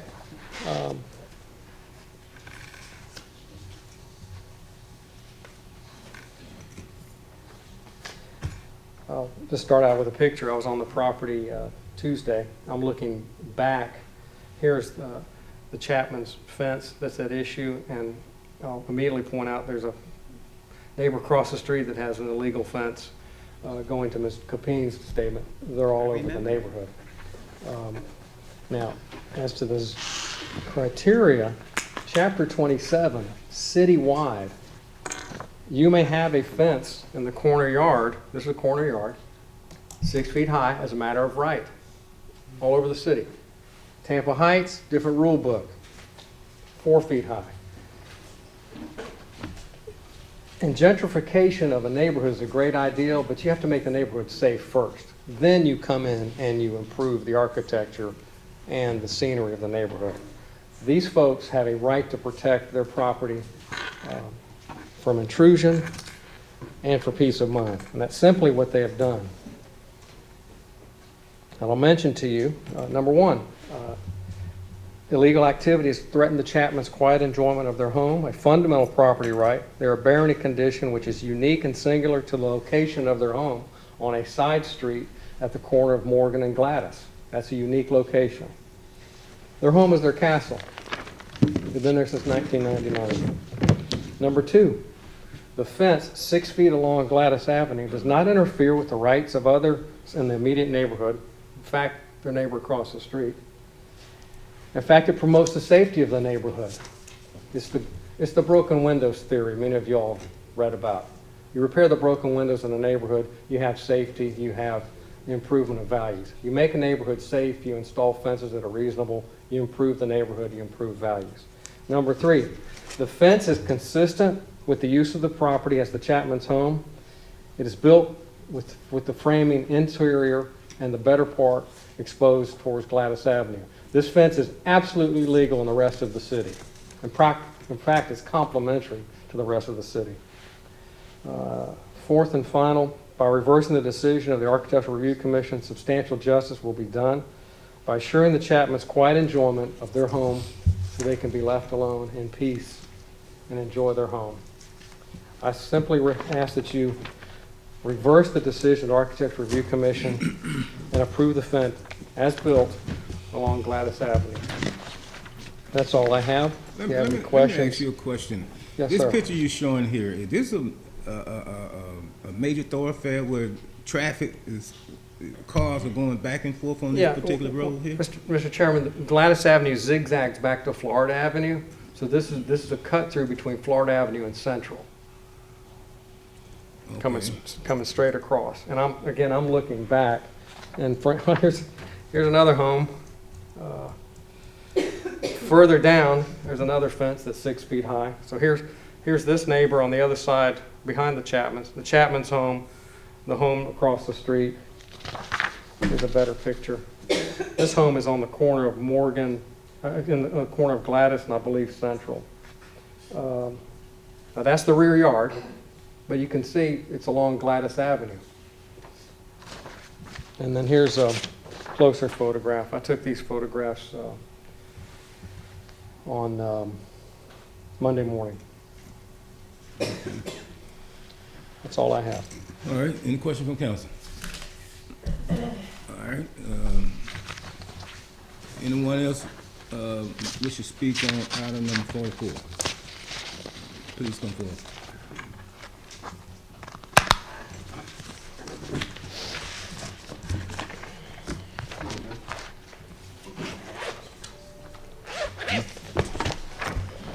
Good morning, Council. My name is John Foster, 308 East Gladys Street.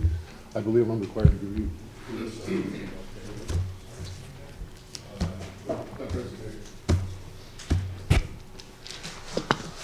I'm going to skip the first part because Mr. Fernandez clarified the Pacific Association did specifically Please say we state did your name not for the want record. the. State your name for the record. It was John Foster, 308 East Gladys Street. The shot in question, this is the Chapman House. This is the fence that's in contention. He could put the fence to the backyard, securing his garage, which is where the criminality has occurred. And that would secure his garage. All problems he's had there come from the garage. And Ms. Capine, to your point, and you mentioned this was on the September 20th meeting, that it's not what's happening here, and therefore one person was brought up for their fence. When we discovered across the street next door, their fence is exactly the same. Now, I don't know where John got his photos, and if he took them on Monday, we have a problem. Because when the Bedores found out that their fence was in violation, they removed that fence and put it to the back. If he's saying that they're still going up on the side, the Bedores, when they were notified of the violation, moved the fence back. So the argument is rather specious that there's a fence right across the street, because it isn't. Out of the 588, I believe, Dennis mentioned, that were sent out, there's only a handful of violations here of this fence. You know, less than a dozen. So my question is, why are we changing this law for one person when you're getting misinformation, obviously? And why don't we, what I'd like to urge you to do is wait for the recommendation of the ARC and the Historic Preservation Committee before you make a decision on this. Now, I know you've decided to go ahead, but I think you can see right here that the argument is specious. And thank you for your time, I appreciate it. If you have any questions, I'd be happy to take them. Let me ask you a question. Sure. Tell me, what exactly is that fence doing to you? It's directly across from me, cat corner. I'm at 308 East Gladys. I'm one. That's the Bedores' home. That's my home. All right. So the fence that we saw, the white one, that was across the street. Mm-hmm. Have you reached out to do anything to change that fence from being past the regulation? They did. I spoke to Mr. Chabot about it. I told him I was going to fight him on it when he put it up. But you haven't raised the kind of fuss you're raising here today about this one Chapman fence. Well, I was the one who told the Bedores that they were in violation of the fence, and they immediately moved it back. From my understanding, a fence does not talk. I'm not understanding your question then, sir. Could you please repeat it? So I don't see how the fence can hamper your living condition or anything in your neighborhood when the fence doesn't talk. Well, you've got the quality of the neighborhood here. We're moving into Tampa Heights. We all bought into this area. We knew what the regulations were. I adhere to it. My fence is on an alley, 6 foot going to the back. It's next to the Bedores. I got a question. Which is there. The fence is over here on their ribbon drive into the garage. But when we all bought in here, it's the quality aesthetic of the look. It's the openness, the spaces. But you have more than one. So if you're going to single out one, I have more than one, sir. More than one then has a 6 foot fence. So if you're gonna single out one, you seem to me that you Yes. round up all of them. Yes, and I file totally a complaint. agree. What we need is staff to go out and actually do the compliance and enforce these things. Well, People are just building them willy-nilly. There is no permit required to build a fence. You do have to apply to the ARC to get permission if it's in the historic district. Or to, Mr. Fernandez is in order. Basically what you do in your neighborhood, if a person is not a midget, the person can't live there because there's no way to where they can climb 6 foot tall fence. So, you know, this is a form of nothing but harassment to one single family residence. That's No, all sir. that is. It's a man who didn't conform to the rules, and now he's coming back, and we've been going over this for 2 years. If there was such an outrage, this chamber will be packed. Okay? It's not. Okay, I go back to the Bedores. Ms. Capine. They Yes. immediately moved it. Excuse me, sir, Yes, sir. counsel for the petitioner, please. Am I done? Yes, with me you are. Thank you very much. Sorry, legal department, I'm not sure if anyone wanted to speak for public comment. Oh, okay, then, all right. You have a specific question? I have a specific question. I want to know how long they've lived in that house. Reverend Chapman would like to speak to you from. Well, he need to come forward if he want to Yeah, speak. he needs to come forward, please. All right, yeah. Is there time code for the council?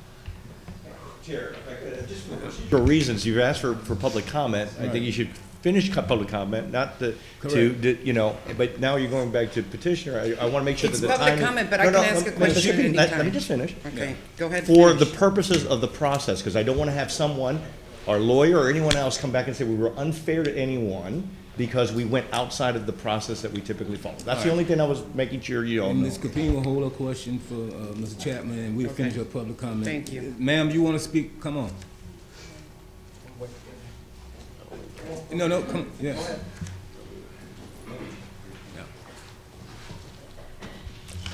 Mr. Shelby, may I Yes. approach you? I'd like to enter these photographs. I understood that we could ask a question at any time from anyone. Yeah.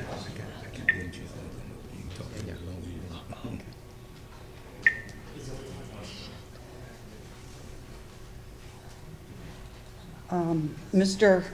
Chapman may need to go ahead because technical assistance. No. You either. Well, then you- technical assistance is going to have All to right. come because Then, I'm doing what they told me to do and it You just isn't. gave us a handout, correct? Sir? You just gave us a handout? No, I gave one set of photographs for the record. Is that what you good ready to show, those same photograph? I have a PowerPoint, yes, sir. Are they the same, what you just passed out? I gave one copy for the record. I didn't pass them. I don't have copies for everybody on the panel. The question, excuse me, the question of the chairman is what you handed for the record identical to what's going to be on the Yes, sir. screen? All right, then we can Thank review you. that. We can review the photo. I'm sorry, I can't hear you. He's gonna make copies for all of us. Could you load it up on? Thank you.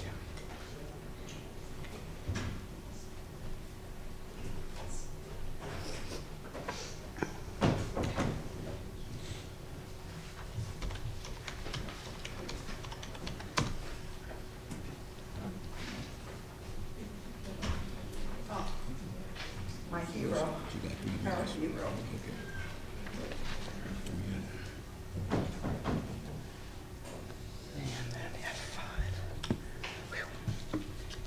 Okay, here we are. Could we please go back to 3 minutes? It's just. Thank you. State Mary your- McCann, 2812 North Central Avenue. This appeal has many conflated issues and many misconceptions, like that the Tampa Heights guidelines need to be changed or that an identical offense exists at the house across the street. The right picture shows that's not so, and it hasn't been there for over a year. The house on the left is a Chapman's property, looking like it did since at least 2006 until the summer of 2017, blending well with the neighborhood and its open sight lines and many other low picket fences. In this project, there are really two dominant issues. First is the lack of consistency on the part of the city for enforcing compliance with the guidelines. Second, crime and safety claims by one property owner. The applicant's stated reason for the high fence has been to protect and secure his property from repeated thefts, drug dealers, etc. Police reports document that there were 2 break-ins to the detached garage about 2 months apart in the fall of 2015. The same dirt bike was taken both times. That's the sum of the reported crime here. Yet it was almost 2 years later, after the first break-in, before the high fence was placed. Mr. Chapman's concerns about security are not special or particular to him. All reasonable building owners strive to secure their property. Where is the substantial and compelling evidence supporting the need for a high fence at this location? The vast majority of the 400-plus buildings in the districts do not rely on 6-foot high fences for security. Instead, we use unobtrusive features. Common sense tells you that there are any number of ways to secure and protect this property while complying with the guidelines.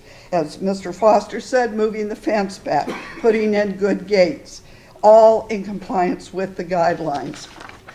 But the real issue here is lack of enforcement on bringing corner fences into compliance with the guidelines. Here are more of the more conspicuous violations.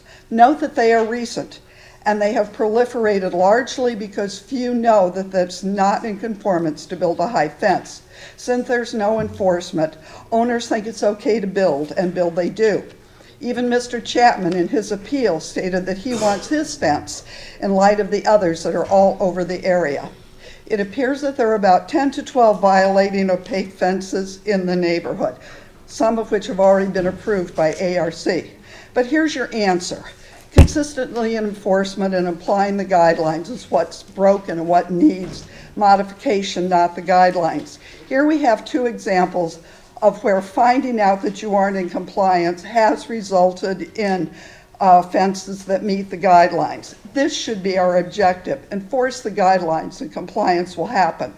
The reason historic districts have rules is because the character needs to be preserved. Thank you. Thank you. All right, anyone else from the public wish to speak on item number 44? All right, petitioner. Good morning, council members. My name is Reverend Leroy Chapman. I live at 2723 North Morgan Street, Tampa, Florida, 33602. I'm here this morning. Been a long process, and it's still a long process. But the Lord allowed me to build that house there in 99. But I was in the neighborhood before 99. I have 4 children that grew up in that neighborhood, 3 of which went on off to college, got their degrees, got their careers. My oldest son, he bought a house on the same street that I live on, but only further down. My oldest daughter, she got her education. She bought a house on Jefferson, but further down from me, but in the same proximity. Okay, now, they grew up on Park, Cross, Columbus Drive. All right, I have 4 grandchildren that are still growing up in that neighborhood. 2 of them are in college right now. 1 is on her way to college. My little 6-year-old grandson, he knows that one day he's going to go to college, hopefully.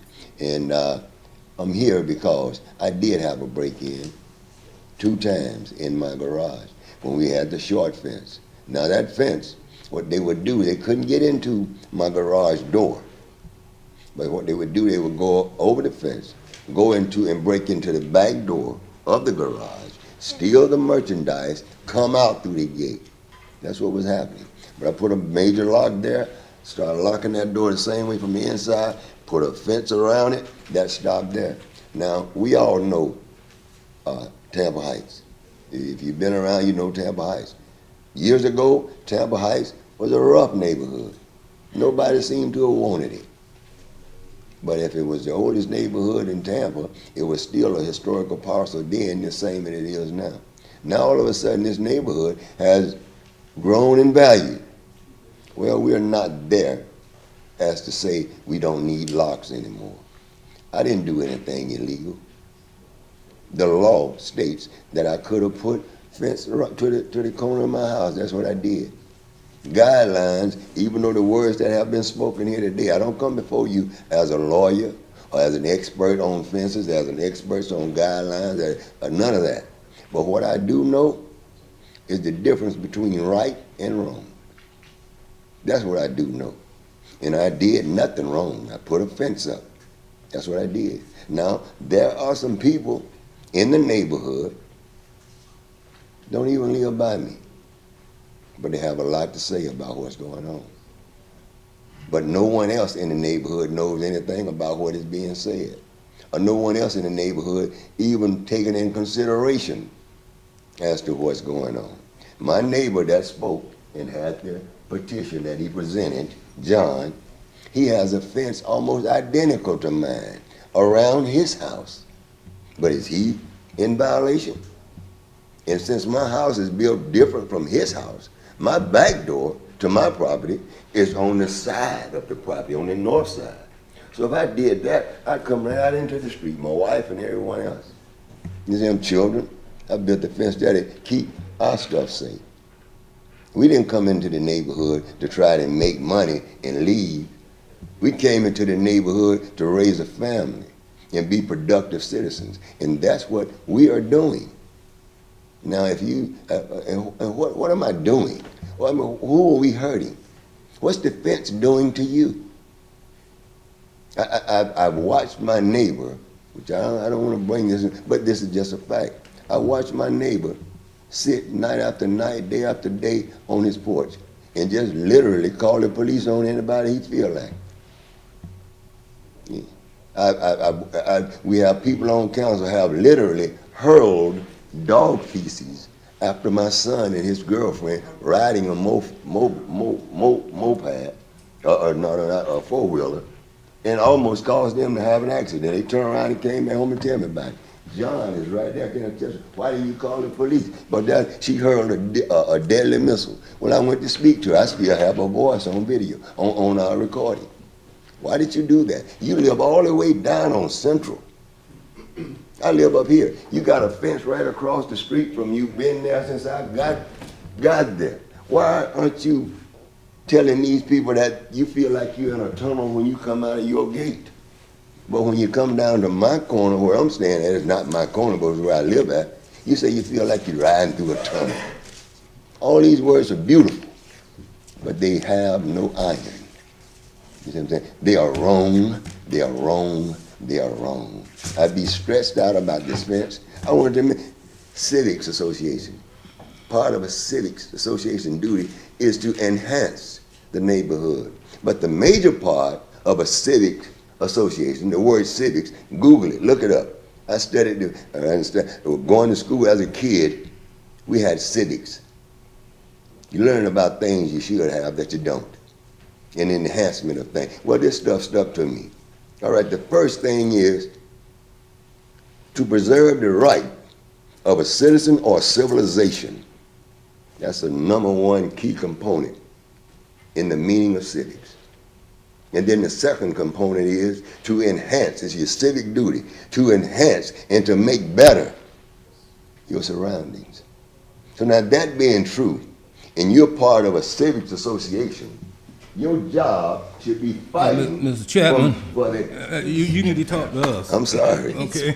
Your job should be fighting for me to protect and preserve my civil rights as a citizen of this civilization and the city of Tampa, and a productive citizen at that. I did nothing wrong, but forgive me if I'm a little emotional, but I've had a long, hard, lonely road here. And I'm just a little bit at my wit's end. I thank you for hearing me out. That's all I have to say. Thank you. That's all we have. Respectfully request that you reverse the ARC's decision. I think I heard him correctly. He built the house in 1999? Correct. Yes. Is that what I heard? Yes. Correct. Okay. Thank you. All right, we need to close the public. Well, may I ask Mr. Fernandez some questions? Okay. Mr. Fernandez, on these photos that we received and on the district, have you toured that district? I have. And do you see illegal fences? I'm not trying to No, that's bounce fine. on you, but you're the only thing I can see here that may have some clarity on my feelings. We've looked at the violations, and one of the members of the Civic Association gave us a list of what they perceived were violations. We've looked through those. Out of the properties, I think there was, maybe 40 properties that were provided to us. We identified 9 violations, 5 of which are in code enforcement process. Are they So- actively being Right, reviewed 5 of now? which have been put into violation. So In other there are. words, we're saying that we are reactive instead of proactive because they were never looked at before? We definitely try to be I'm not pouncing on proactive, the but. system, I'm pouncing on something that should be changed. Yeah, I think, what it is that some of the violations are pretty subtle, and, we have limited resources to be able to monitor at that level. But certainly when we get, violations that are brought to our attention, if we haven't actually visually confirmed them through our code enforcement officer, we then, proceed through a process. That's why we're here today. There are some, that were provided to us that, essentially, I believe were existed either prior to the district or have been in place for so long that we can't really validate whether they were put in after the district or not. So then, are we actively going to seek the same process on the olds that you identified that were in violation? Yeah, yes, frankly, I was wanting to see exactly how this process turned out, the revision process to the HPC, that's in the HPC, but we would be pursuing code enforcement violations until that's changed in the guidelines, if it were changed in the guidelines, which. This area is unique because most houses have nice porches. You can sit outside, and back from the 60s and the 70s on, they had a porch only for a parakeet, not for human beings to sit. There are no porches. And what I see throughout the city is the same type of fencing all around the backyards. You can't put anything over from the front of the house forward other than, I think, 3 or 4 feet.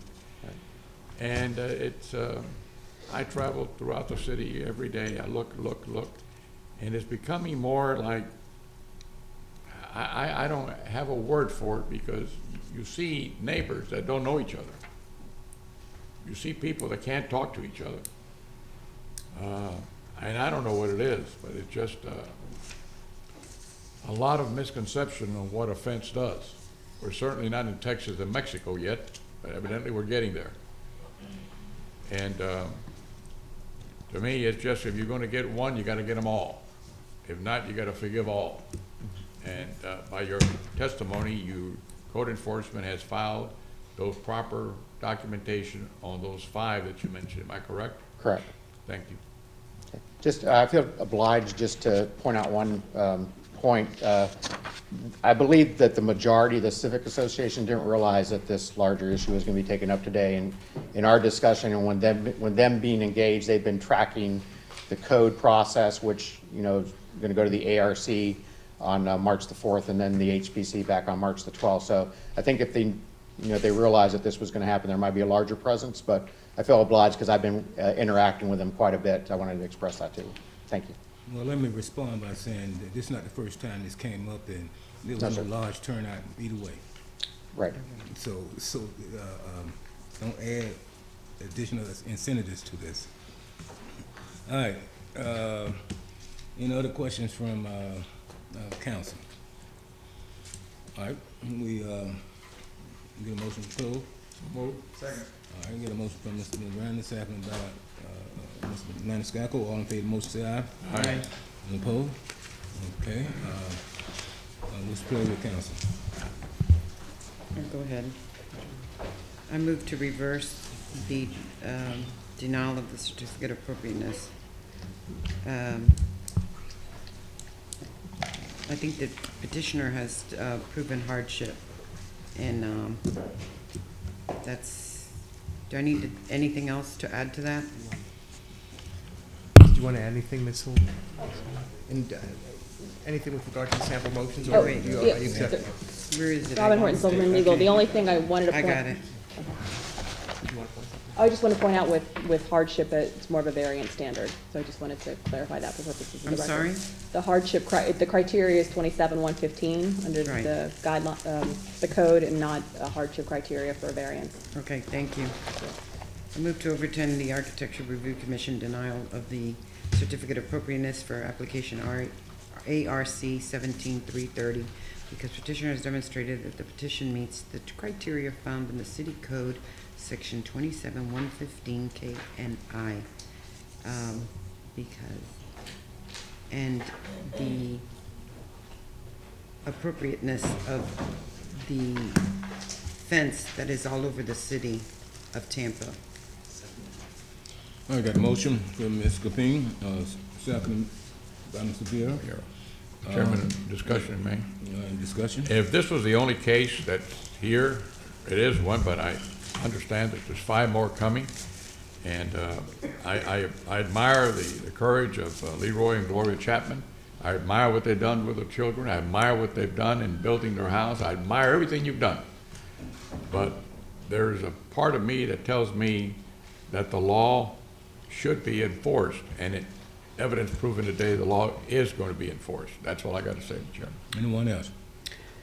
Yes, I would tell you, it took 2 years, and it should have been done when I first mentioned it, I said, you need to go look at all the fences. 2 years later, we're looking at the fences. No, doesn't work that way. Not for me. So Okay. I keep my motion. All right, got a motion from Ms. Capeen, seconded by Mr. Vera. All in favor of the motion, say aye. Aye. Those opposed? Nay. Motion carried with Suarez, Cohen, and Maniscalco voting no.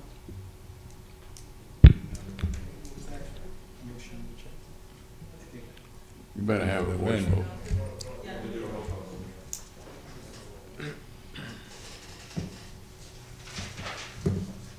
Suarez? No.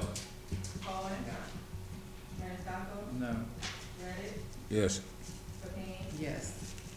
Miranda? No. Vieira? Yes. Motion failed with Suarez, Cohen, Maniscalco, and Miranda voting no. Okay. All right, go, item number 45. Oh, no, we've got to finish this up, I believe. Excuse me, No? the motion was Oh, to we did? overturn. Yeah, so now we have to- That failed. There needs to be a motion that has an action of 4. Correct. So another motion would be in order. Chair? Yes. I'd be willing to make the motion. Okay. I move to affirm the Architectural Review Commission's denial of a certificate of appropriateness for application ARC 17-330 because petitioner has failed to demonstrate that the petition meets the criteria found in the City of Tampa Code, Section 27-115, Sub K and Sub L, specifically dealing with the hardship that was presented by applicant. Second. All right, got a motion from Mr. Suarez, seconded by Ms. Maniscalco, and there's just further discussion on the motion. Ms. Capeen. Yes, I didn't think hardship was an issue. He stood up for me, so. Correct. Legal, hardship is not a criteria. It should be under 27-115 K and L. Okay. Yeah, well, then, you know, they don't meet the standards in order to put up a 6-foot fence. That's fine. Okay. All right, got a motion from Mr. Suarez, seconded by Mr. Maniscalco. Any further discussion on the motion? All in favor of the motion, say aye. Aye. Opposed? Nay. Nay. Roll call. Roll call. Suarez? Yes? Cohen? Yes. Maniscalco? Yes. Reddick? No. Capeen? No. Miranda? Yes. Vieira? No. Motion carried with Reddick, Capeen, and Vieira voting no. Okay. Go to item number 45. Thank you for your time this morning. Item number 45. I have a question, real quick. So is it coming back to us by March? Is it still coming back to us by March? The Or May HPC meets 1. on March the 12th, so we'll schedule, anytime after that, we can schedule that back to council. Okay. Do we want to schedule it back now? I do. I don't have a calendar. You said March 12th? Is when the Historic Preservation Commission meets, yes. Okay.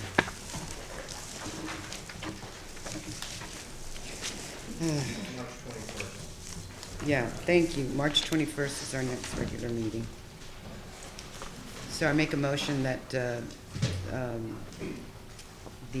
review board come back to us on March 21st at our next regular meeting. Do you want a staff report? Well, that's what it is, a staff report. from Mr. Fernandez then? Yes. Second. All right, got a motion from Ms. Capeen, seconded by Mr. Miranda. Any discussion on the motion? All those in favor of the motion say aye. Aye. Opposed? Okay. Thank you. Now, for number 45. Hi, Rachel Peterkin with the Legal Department. I'm speaking on agenda item 45, which is a petition for review of HPC 2018-4, which was decided by the Historic Preservation Commission on September 11th, 2018. I just wanted to note that there was a slight typo in the agenda. It said manager instead of commission, but there's no issue with the notice, so we can proceed with the matter today. I've got a packet that should be in front of you with some information on this matter, again, which is item 45 regarding the Historic Preservation Commission's denial of the property owner's request to change the status of property located at 1215 East 12th Avenue from contributing to non-contributing. The standard of review is de novo as set forth in City of Tampa Code Section 27-61. You have a copy of that. You also have a copy of sample motions to either affirm, overturn, or remand the HPC's decision. That's on the last page of your packet. You also have a copy of Section 27-261I, which contains the criteria to utilize when making your decision. The criteria references the National Register Bulletin number 15, which is also a part of your packet. I'm available if you have any questions. In your packet is a recommended procedure, which has staff speaking next. So Dennis Fernandez and Elaine Norton. Morning, Council members. Dennis Fernandez, Architecture Review and Historic Preservation Manager. Assisting me in the presentation today is Elaine Lund, also with my office. Just a brief photo essay.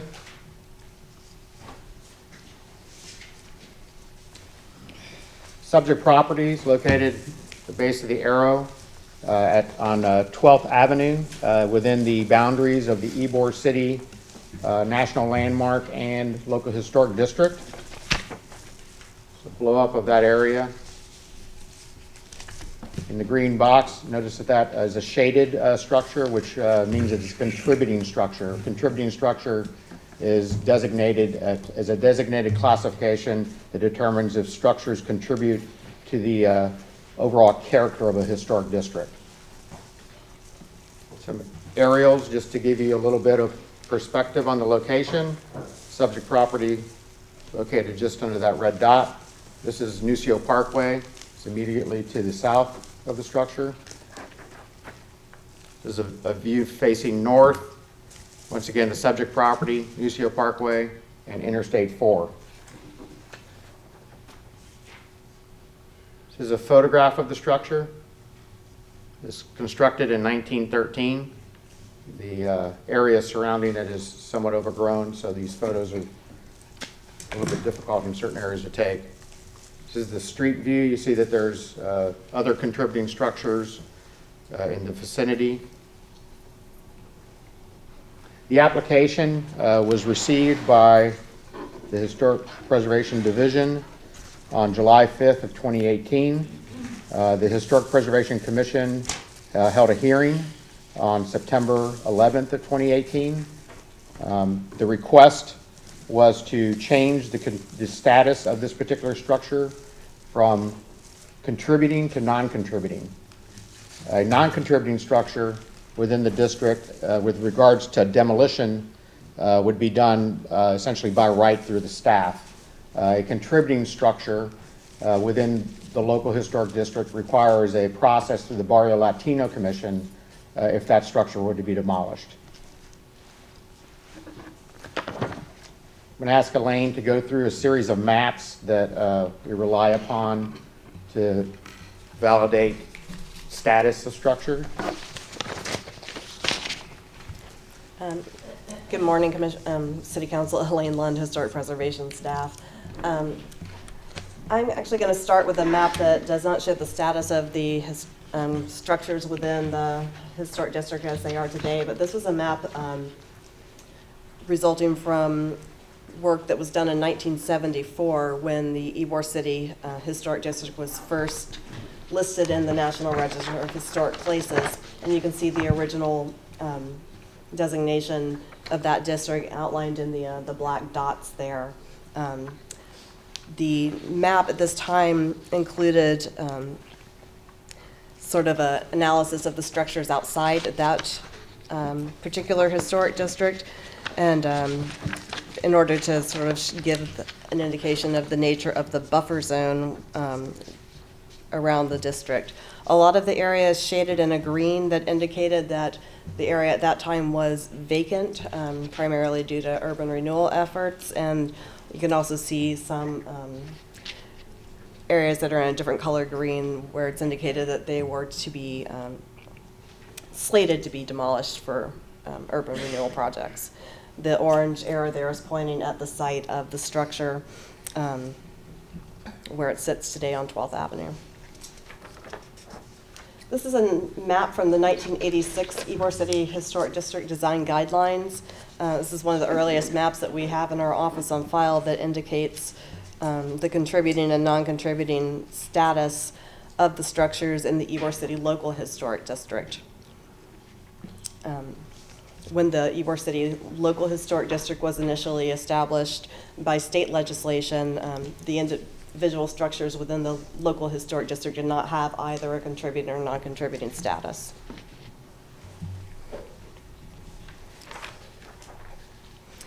In 1988 and 1989, survey work was done to expand the Ybor City National Register Historic District boundaries with the intent of creating a National Historic Landmark District. The National Historic Landmark District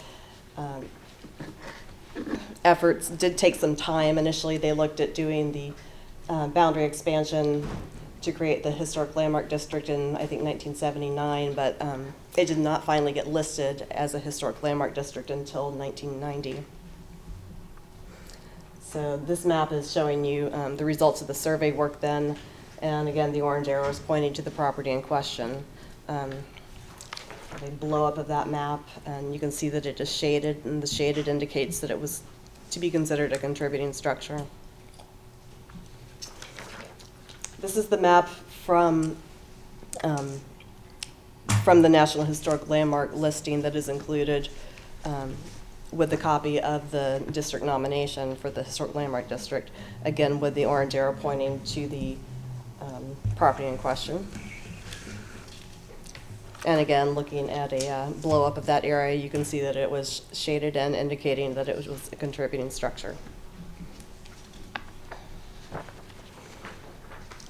And the next three maps that we have here are ones that were after the local historic district was established by the city of Tampa. There was a local ordinance finally passed in the 80s that established it as a local historic district. So we have a series of maps now that were created by what's currently the Planning and Development Department. So the map there, you can see the orange arrow again pointing at the shaded in structure, indicating that it's contributing. The boundary of the local historic district was expanded to the southeast in 2002, and the structure remained contributing at that time, and the boundaries of the local historic district were expanded in 2013 to the northwest. And this is the same map that Mr. Fernandez showed you at the beginning of the presentation with the orange arrow pointing to the property in question. Council, when evaluating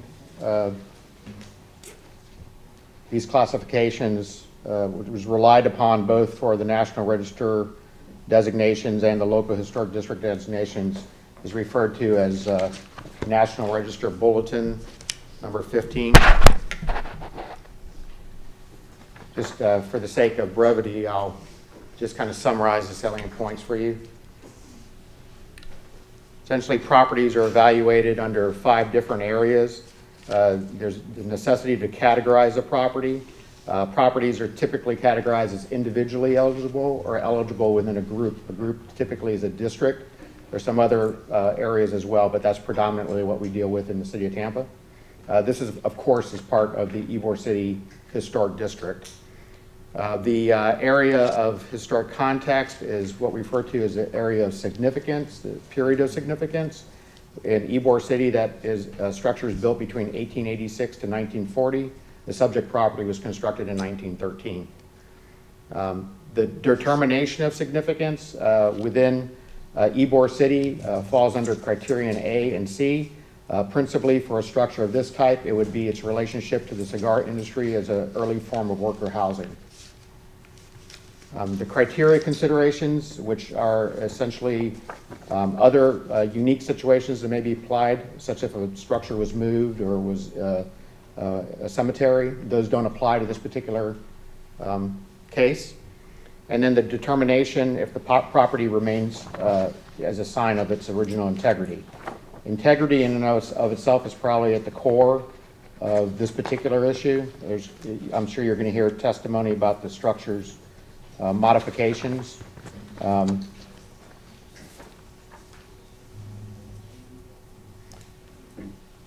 Some earlier pictures from 2003 and 2012 of the structure, and then some of the ones that I had shown you earlier in the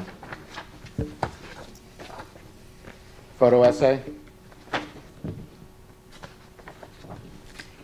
When dealing with integrity, there's seven central components of that: location, design, setting, materials, workmanship, feeling, and association. And those are obviously weighed by the person who's evaluating the structure, but there is some direction given within bulletin number 15 that says all properties change over time. It is not necessary for a property to retain its historic physical features or characteristics. The property must retain, however, the essential physical features that enable it to convey its historic identity. The essential features are those features that define both why the property is significant, the applicable areas of significance, and when it was significant, the period of significance.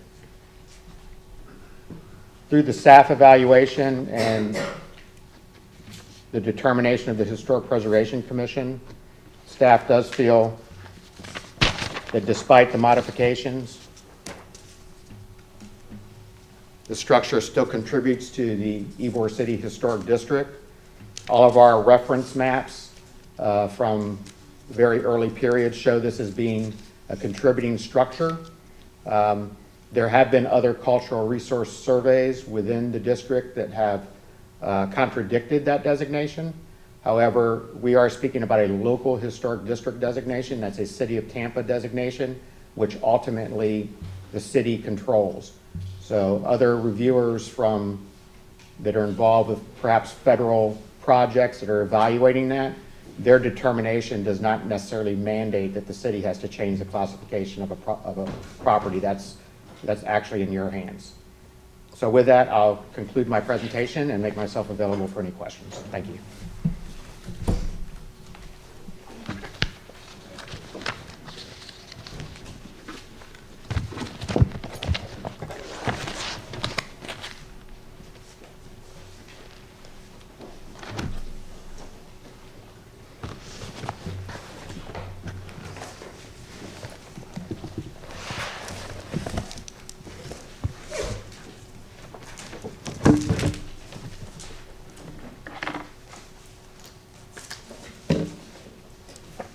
Mr. Chairman, members of council, for the record, Ms. Grimes is providing the DVD to the clerk.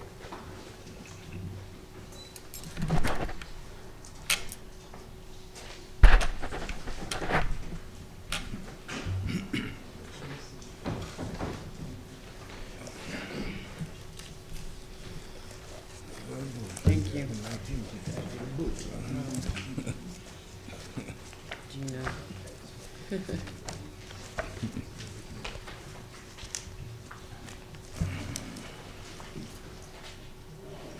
Good morning, council members. Gina Grimes with the law firm of Hill Ward Henderson, 101 East Kennedy Boulevard. And I'm here this morning representing Perry Gagliano. This is Mr. Gagliano.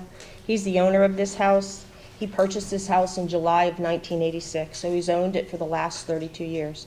The reason he purchased it is Mr. Gagliano does not have a 401k, doesn't have a pension plan.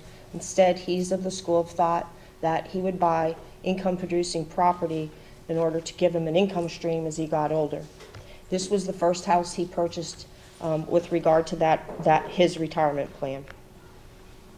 As you heard, this is an appeal from the decision of the Historic Preservation Board. We requested that they change the status of this home from contributing to non-contributing. And the reason for that request was so that at this point in time that the structure could be demolished. It's been condemned by the city and it's the subject of several code enforcement fines. As you heard, the HPC denied the request by a vote of 3-2. And it's our position that the reason that the request was denied because the chairman, Ms. Vivian Salaba, effectively testified in that case. She introduced information that was not a part of the record, and she applied the incorrect law. So going forward, we're going to ask you all, and we're going to present to you all evidence that supports the application of the correct law in this case to change the status from contributing to non-contributing. The issue before you is this house a contributing structure? It's our position at the time that the Ybor City Local Historic District was first established in approximately 88, 89, 90 is when they were working on it. This house was not then and is not now a contributing structure. And the maps the staff showed you are in fact incorrect. The reason that it's not a contributing structure is because prior to Mr. Gagliano's purchase in 1986, prior to that, and we think it happened around 1965, the structure was substantially altered. Most notably, it was covered almost entirely by stucco. And I'm going to show you some pictures. Windows were covered by stucco. A lot of the original features were removed. That's what caused the house to lose its historical integrity, and it should have never been placed on those maps as a contributing structure in the first place. I'm going to show you, I want to give you, Mr. Fernandez showed you one of the maps, the 2018 map, which is this one below. But what he didn't show you was 2006, and here's the subject property. All these homes on the other side of the street existed, on the north side of the street. And here's the interstate, and you can see at the time it was under construction. What happened when the interstate was constructed was that the city and the FDOT demolished all these homes with the exception of one immediately across the street. So here we are at the edge of the historic district, bumping up next now to a dead-end street with the interstate directly across the street and no homes at all to buffer it. So we're facing, this home right here is directly facing the interstate. Across the street, you can see, here's the home that remains, the FDOT owned home. It's in terrible, horrible condition. It's the subject of graffiti, the subject of neglect, the subject of deterioration. I'm not certain, maybe Mr. Fernandez can tell us whether or not that's also been the subject of a code enforcement violation. I don't believe that it has been, as ours has. Now here are some photos from the city. This first one was in 2003. Picture of the house. And I'm going to go into some detail about the alterations to it that has caused it to lose its historical integrity. Here's a picture in 2012. As you can see, he's taken the initiative. Here's 18. He's taken the initiative of boarding it up, making sure it's secure. He's going to tell you about the vandalism that it's endured over the years. Remains basically in this same condition. These are pictures from 2018. Now here's some photos, individual photos of the house that I'm going to show you, which show you that it's lost its historical integrity. Here's a picture of the original piers. The piers were originally brick piers, and you can see, obviously, it's covered by stucco. Here's the brick piers. The original brick piers have been removed, and now there's concrete piers. The porch on the corners have lost the corner boards. You can see on the house immediately adjacent, right here, there's corner boards. They've been removed and boarded over. The other thing that's important to realize is the columns on the front of the house. There's here's the new piers, but here are the wood columns. Over the years, the original columns had been removed prior to Mr. Gagliano's purchase, and aluminum or columns were placed there, and even those were stolen at some point. So now there's only wood piers there. Here's a picture of the roof coverings. It's got a V-crimp roof on it now. It originally had shingles. The shingles have been covered up, and again, that part of its historical integrity has been lost. Here's a picture showing you a close-up of the stucco that's placed directly over the siding. So for years, the siding has been deteriorating underneath that stucco. But more important is the window or the fenestration pattern in the house. Here's a picture on the west side of the house facing towards the rear showing the window has been completely stuccoed over. Here's another window on the west side also stuccoed over, and a third window on the west side that was stuccoed over. Here's a picture of a window on the east side that was stuccoed over. And when I say stuccoed over, I don't mean just they placed stucco over top of the window. The window sashes, the frames, everything were removed. And we have pictures from the inside that show that.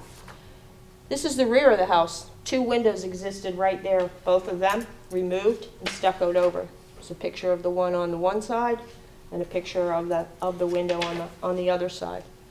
And here's a picture from the inside that shows that paneling was placed over top of those windows. I also want to show you, as far as the alley is concerned, let me first say there's a vacant lot next door. It's a 25-foot lot that Mr. Gagliano has purchased. So this is a 25-foot lot. If he were able to demolish the structure, he'd be willing to place on here, either allow a historic home to be moved here or to have new construction there. Here's the alley immediately behind his home. As you can see, it's been cleared. Here's the alleys immediately behind the adjacent homes that are full of trash. The reason his is cleared and theirs has trash is he's been cited and they have not. But one of the, I think, more compelling arguments that we have is that you may think, well, Mr. Gagliano just neglected this house and that's why it's in the condition it is. It's not fair now to say it's not contributing. That's not the case, and I'm going to show you direct proof. On the very same street, 2 houses away, these are the 2 other homes that Mr. Gagliano purchased, and I believe he purchased these in around 1990, 93.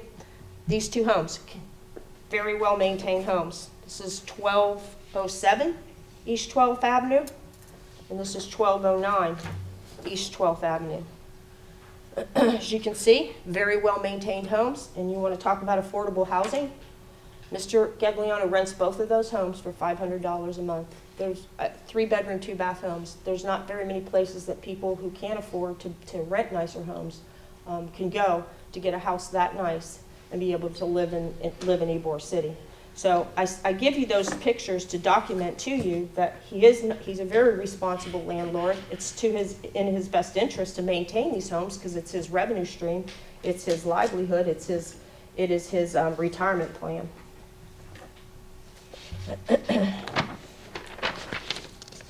As you heard from the staff, they basically based their argument on these maps, these series of maps that have existed over time. And that's basically it. Did you hear them say anything about whether or not the structure still has its historical integrity? No, they didn't say a word about that. The only testimony that you have is that structural integrity has been lost. They rely strictly on these maps, and I don't want to criticize staff because they have several historic districts. I think they only have a staff of 3. They have a full plate. They have lots to do. They don't have the ability, the time to go back and do the individual research that's required for a case like this. But we did that. We went back and we did that research. And what we found was that when the local historic district was first created in 1989, 1990, a survey was done, and that survey was done by the Historic Tampa Hillsborough County Preservation Board. And they walked the streets and they identified the houses that they thought were contributing structures based on the National Bulletin criteria, and which structures were not contributing structures.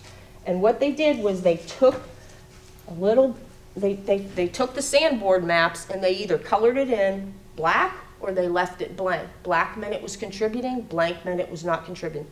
And you can see that there are thousands and thousands of properties.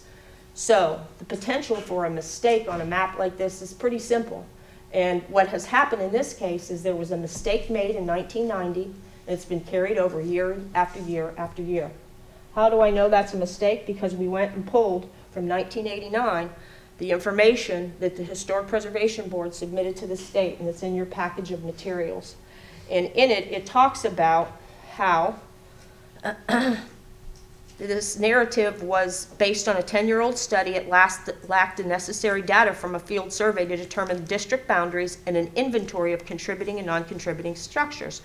They received a grant, and they say the application was successful, and the survey began in December, and our team completed field work in February and compiled a list of 850 contributing structures. And what you'll see is, if you'll turn to page 15, and it's tabbed in your book, you can see 1215 East 12th Avenue is a non-contributing structure. So at the outset, when the Ybor City Local Historic District was first established, the field work conducted by the local staff at the Preservation Board found this structure to be non-contributing.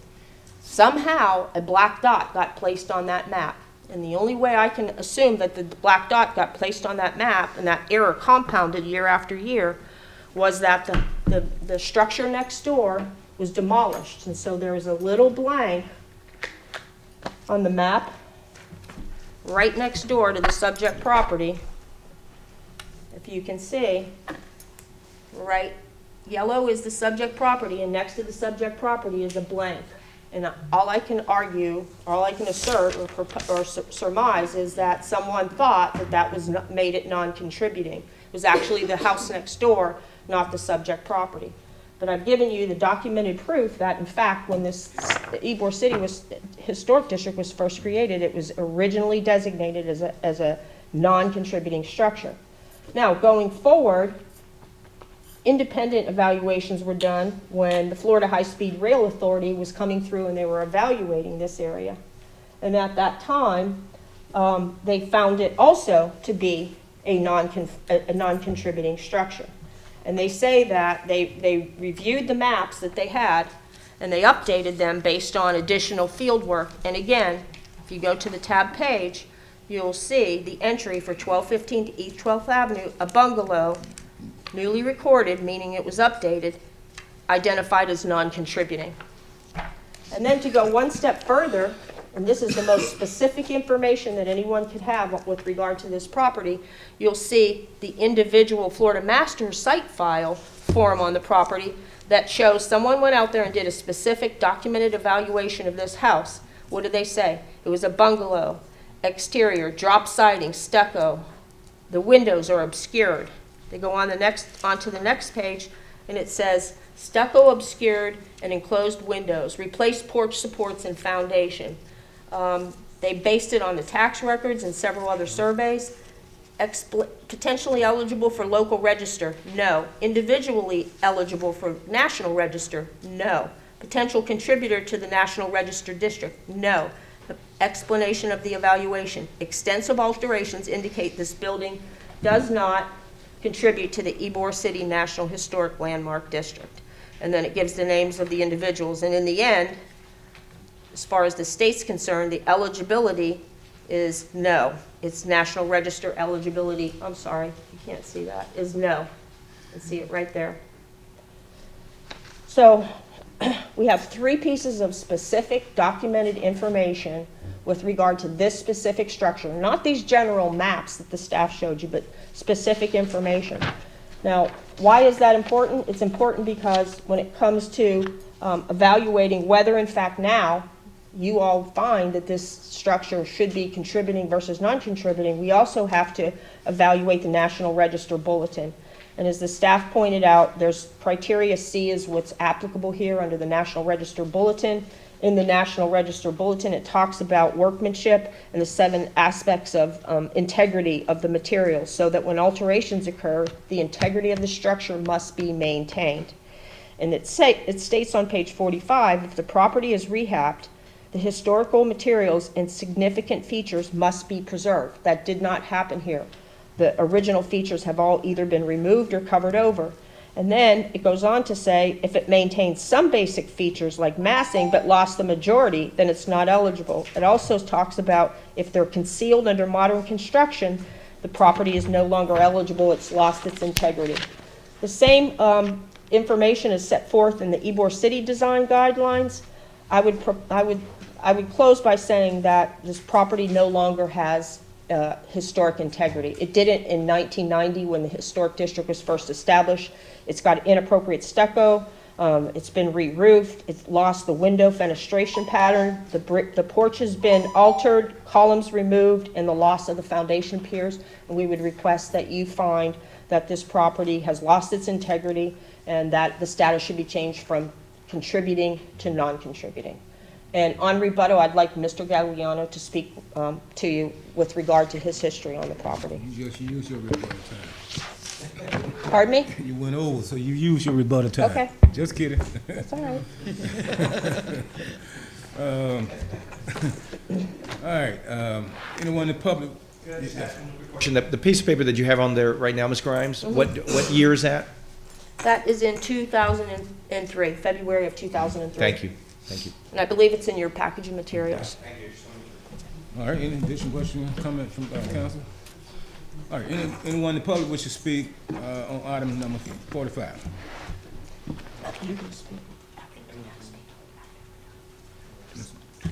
Let's go. Good morning, Council, and Happy New Year. Fran Costantino, 2551 East 11th Avenue in historic East Ybor City. I only come to you when it's something that really touches my heart and is real important. I've been fighting for historic preservation for Ybor City for the last 25 years. This is probably one of the worst and most egregious cases that have ever come. As far as historic preservation, I would actually consider this criminal.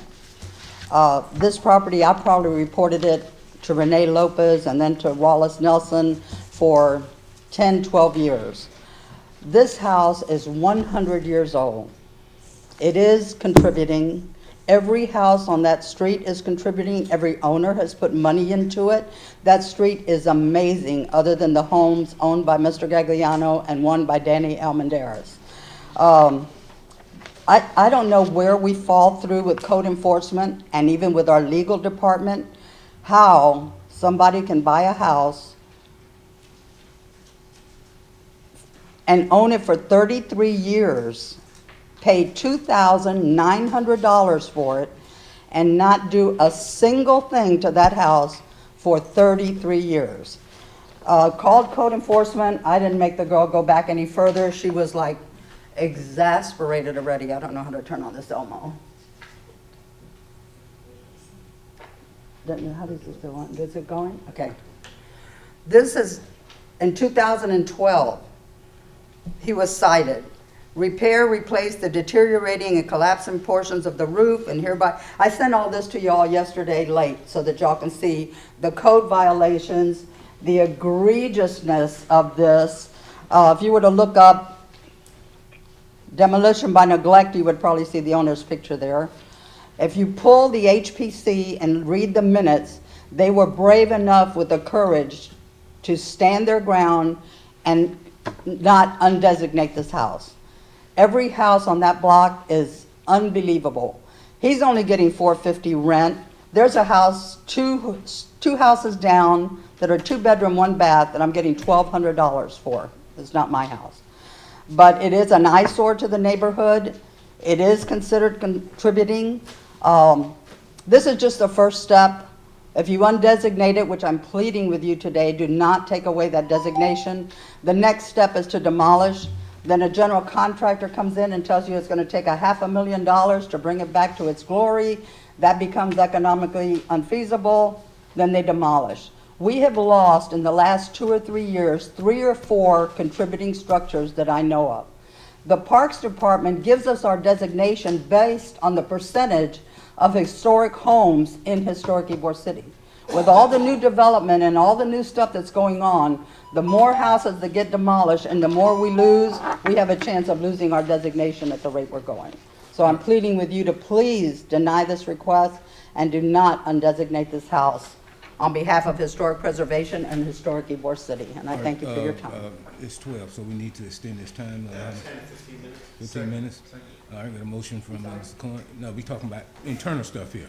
I got a motion from Mr. Cohen, second by Mr. Maniscalco. All in favor of that motion, say aye. Aye. Opposed? Okay, let's go.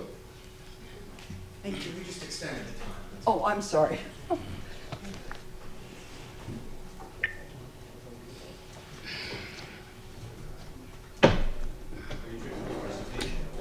I'm trying to get my PowerPoint up. Okay, Yeah, and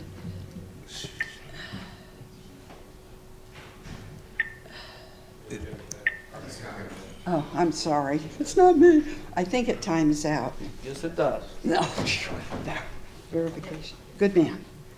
Most important man in the room. Tell me your password. Yeah, right.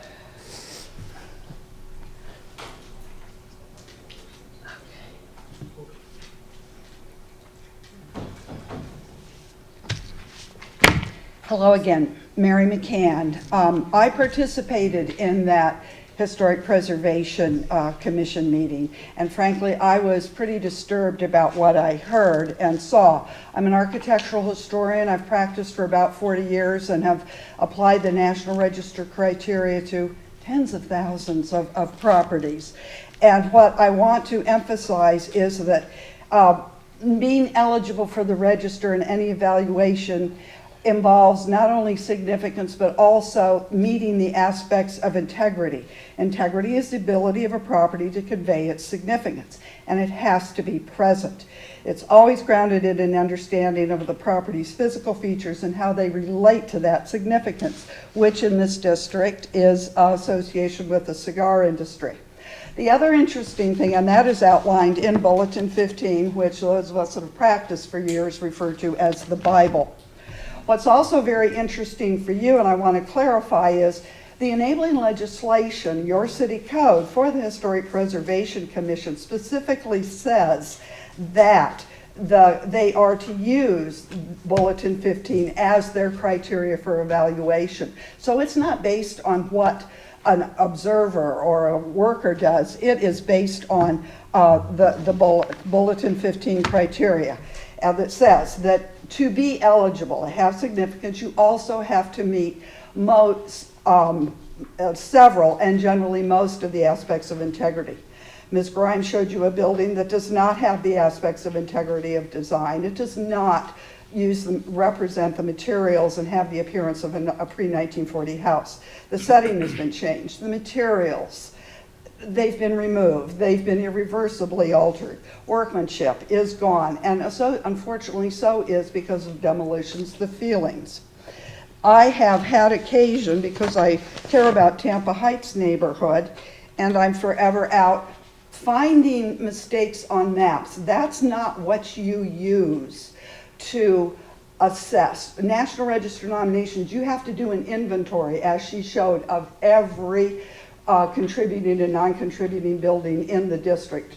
And that, as she showed, comes up as non-contributing because of the alterations, as she said, probably about 1965.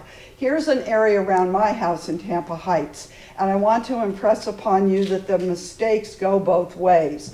Buildings that are contributing, should be contributing, have been identified as not contributing. That means we're going to lose them, and that has happened.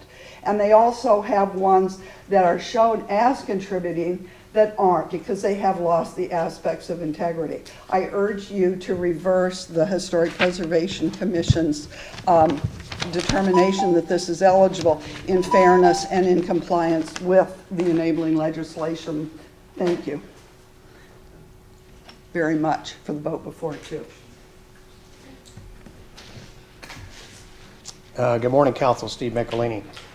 In my former life, I was a city employee, and I was charged with directing the Economic Research Associates consulting study that set out the redevelopment plan for Ybor City, including the local designation. And because of urban renewal, much of the housing stock was removed, and we were having a great deal of difficulty being able to comply with the guidelines that Ms. McCann just mentioned regarding designation of a historic district. So because of that, the consultants that were working for the city included large tracts of land where there was still housing stock. And the windshield survey of the drive-bys to include structures was kind of hit and miss, but we had to hit minimum numbers of houses to be included. And that's why you have houses that are identified as contributing in a broader scale, But when you do specific analysis, and as the ones that Ms. Grimes has pointed out to you, you're showing them as non-contributing. That's why there's a difference between the two. And I would say that, previously I had tried to assist Mr. Gagliardo in finding either DOT to assist him in relocating the structure or rehabbing the structure. We offered the structure to other third parties that they could have it and relocate it or renovate it, and there were no takers. I worked very closely with the historic preservation staff in trying to help do something to stabilize this. However, the contributing nature of this structure disappeared in the 1960s when they stuccoed over everything. And as the staff has pointed out, and Gina Grimes has pointed out, that stucco was not installed properly and caused the structures inside to begin deteriorating to the point where when I first went into there with an engineer and I visited the site 3 or 4 times, there were no rafters left for the floorboards. You could collapse in there. The inspectors, I went there with the city inspectors, and they determined that it was an unsafe structure at that point. I would say that the best thing to do right now is to allow this house to come down, take it off the designation as a contributing structure, and allow new structures to be built that would be consistent with the guidelines and the redevelopment for Ybor City. Thank you. All right, anyone else wish to speak at this time? All right, applicant, you got rebuttal time. Gina Grimes, in rebuttal, I'd like to ask Mr. Gagliano to get up and address with you the timeline that's included in your package of materials. It's at tab 1. But instead of reading it, I'm going to have him tell you about his history with this property and how it came to be in the condition that it is now. Mr. Gagliano. Okay. Good afternoon. Perry Gagliano, 2816 Sanders. The property I purchased it about 32 years ago with full intentions of restoring the property. I had made several attempts in restoring the property only to have material stolen. At that point in time, the neighborhood was a very hardcore drug neighborhood. So I was robbed. I had all my material taken. I was threatened when I put tenants in the house. When they wouldn't pay, I was threatened if I would go there to get the rent. And on calling the police had no witnesses other than me. At that point, the house did fall into decline and it was boarded up. And it had remained boarded up because the house was in deterioration, it was collapsing. The old work that had been done to the house wasn't done properly, and that's pretty much my history with the property. As far as Mrs. Constantino is concerned, she doesn't bring up the fact that this hurt her wallet, not her heart.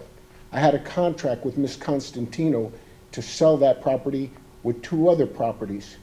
I didn't sign the contract because in signing the contract, I would have committed fraud.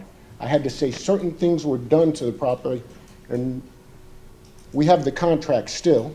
I would have to say certain things were done to the property that were never done to the property. And I feel this action by her has been a grudge for years. I've had people sent out there constantly on a constant basis. The roof repair, I had this recorded at a city council meeting. There's a copy of it somewhere with the stamp, but this was recorded saying that the repairs had been done. I had witnesses. I have the carpenter's name on here. I had witnesses that saw the carpenter do the repairs. The inspectors came out, and the inspectors would not contact me back. When I called to say, is it enough of a repair? Maybe it wasn't enough of a repair, but I think I deserve to be told it wasn't enough of a repair.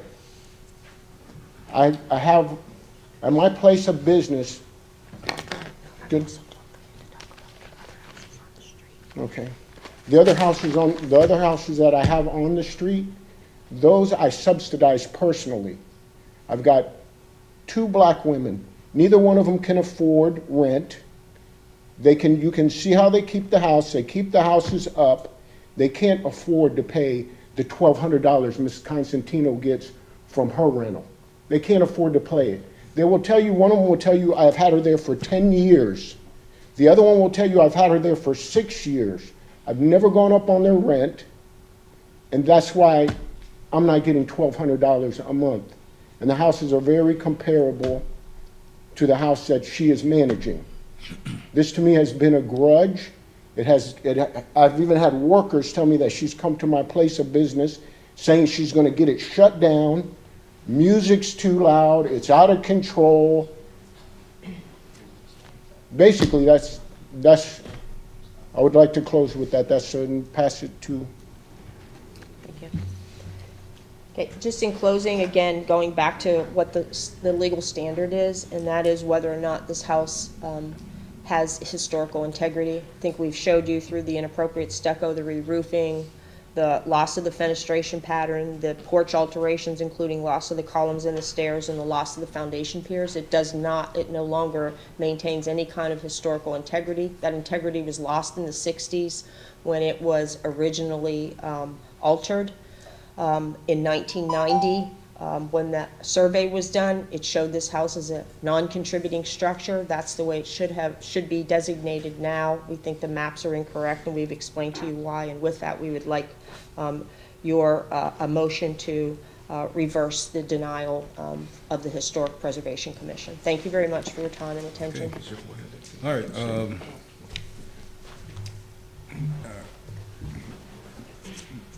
Hearing from the applicant, and now we need to close the hearing. Move to close. All right, I got a motion from Ms. Cavine, seconded by Ms. Maniscalco. All in favor of that motion, say aye. Aye. Those opposed? All right, pleasure of council.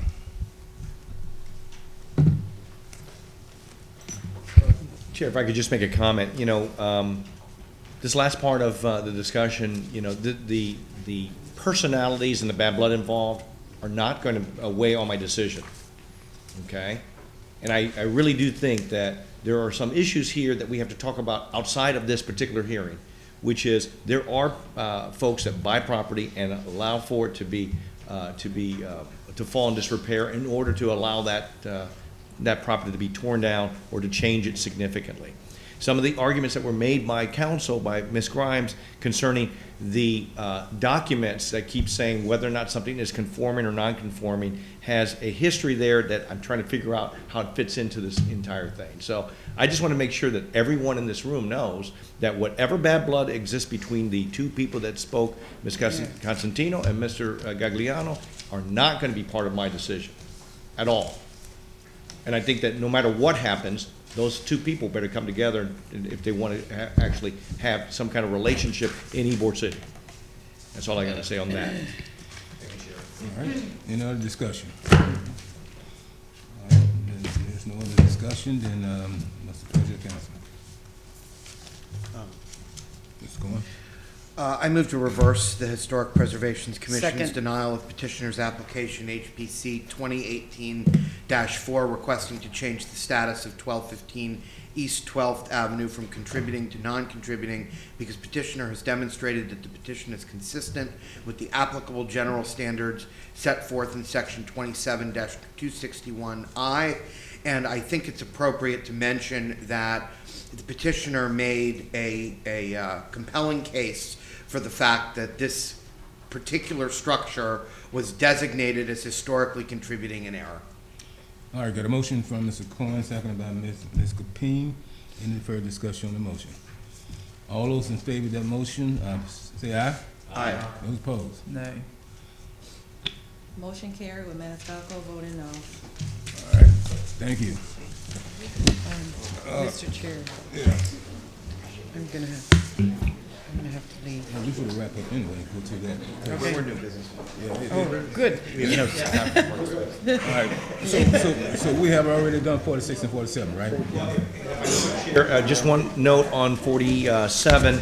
I had talked privately with Sal Torito after our recess concerning this particular issue. I wanted to alleviate his concern about the case that is before the courts concerning the offer transportation referendum, and I want to redo the motion to allow CFO, I'd like to make a motion to allow CFO Sonia Little to come to discuss in a hypothetical fashion what bonding opportunities are available for dollars that would be coming in from the offer transportation referendum. And I would like that at our next regularly scheduled meeting under staff reports. All right, do we have a second? Second. All right, got a motion from Mr. Suarez, seconded by Ms. Payne. Any discussion on the motion? All those in favor say aye. Aye. Those opposed? Thank you, Chair. All right, we go to information report. Mr. Vieira. Nothing, sir. Mr. Miranda. Ms. Payne. Yes, sir, I had a motion to present a commendation to the Salvation Army on February 6th at their event celebrating dedication of grand opening of a women's dormitory and chapel at the Adult Rehabilitation Center. I got a motion from Ms. Payne, seconded by Mr. Miranda. All in favor of that motion say aye. Aye. Opposed? Anything else? That's it, thank you, sir. We need to ratify, no. Still got another half there. You can't talk. We need to ratify something that you voted on before I got here, and that's Susan Long as a member of the Variance Review Board. Second. All right, I got a motion from Mr. Miranda, seconded by, who was seconded by? Mr. Manor, Scarecrow, all in favor of that motion, say aye. Aye. Those opposed? All right, Mr. Manor, Scarecrow. Mr. Clun. No, thank you, sir. Mr. Suarez. Just one thing, it is that time of year, Gasparilla. We're all going to enjoy ourselves this Gasparilla. Remember, drinking may be involved, but it's not a drinking contest. And everyone is gathering at Harry Cohen's house for a special Gasparilla party. I know I am. Just call us up here and we'll give you the address. Thank you so much. All right. Move to receive and file and strike that last thing from the record. Hey, I think I remind y'all once before. Yes. Still come back to the chair. All right, and I do have something to say on this. All right, so for y'all do the receive and file. All right, I'm requesting a motion to have Brad Bear, Sonia Little, Eric Wise, and Chuck Weaver to appear before us at our next workshop on January 31st to talk about water and wastewater plant. We have a motion by Councilman Reddick, a second by Councilman Miranda. All in favor? Aye. Any opposed? Now you do your motion to receive and file. All right, motion to receive and file. All those in favor say aye. Aye. Okay. Mr. Chairman, before you go, that also includes that receive and file number 46 for the clerk's record. Thank you. What's that? Just to remove an item that Do you want to do, but that has to be done by a motion if you want. Sure. To take it off the calendar. All right, I'd like to pull from the January 31st workshop agenda the proposed Citizens Traffic Advisory Committee discussion and move said discussion to the May 23rd, 2019 council workshop so that new council members and new administration have the opportunity to work together. All right, got a motion from Mr. Maniscalco, second by Mr. Capeen. All in favor of the motion say aye. Aye. Opposed? All right, we stand adjourned.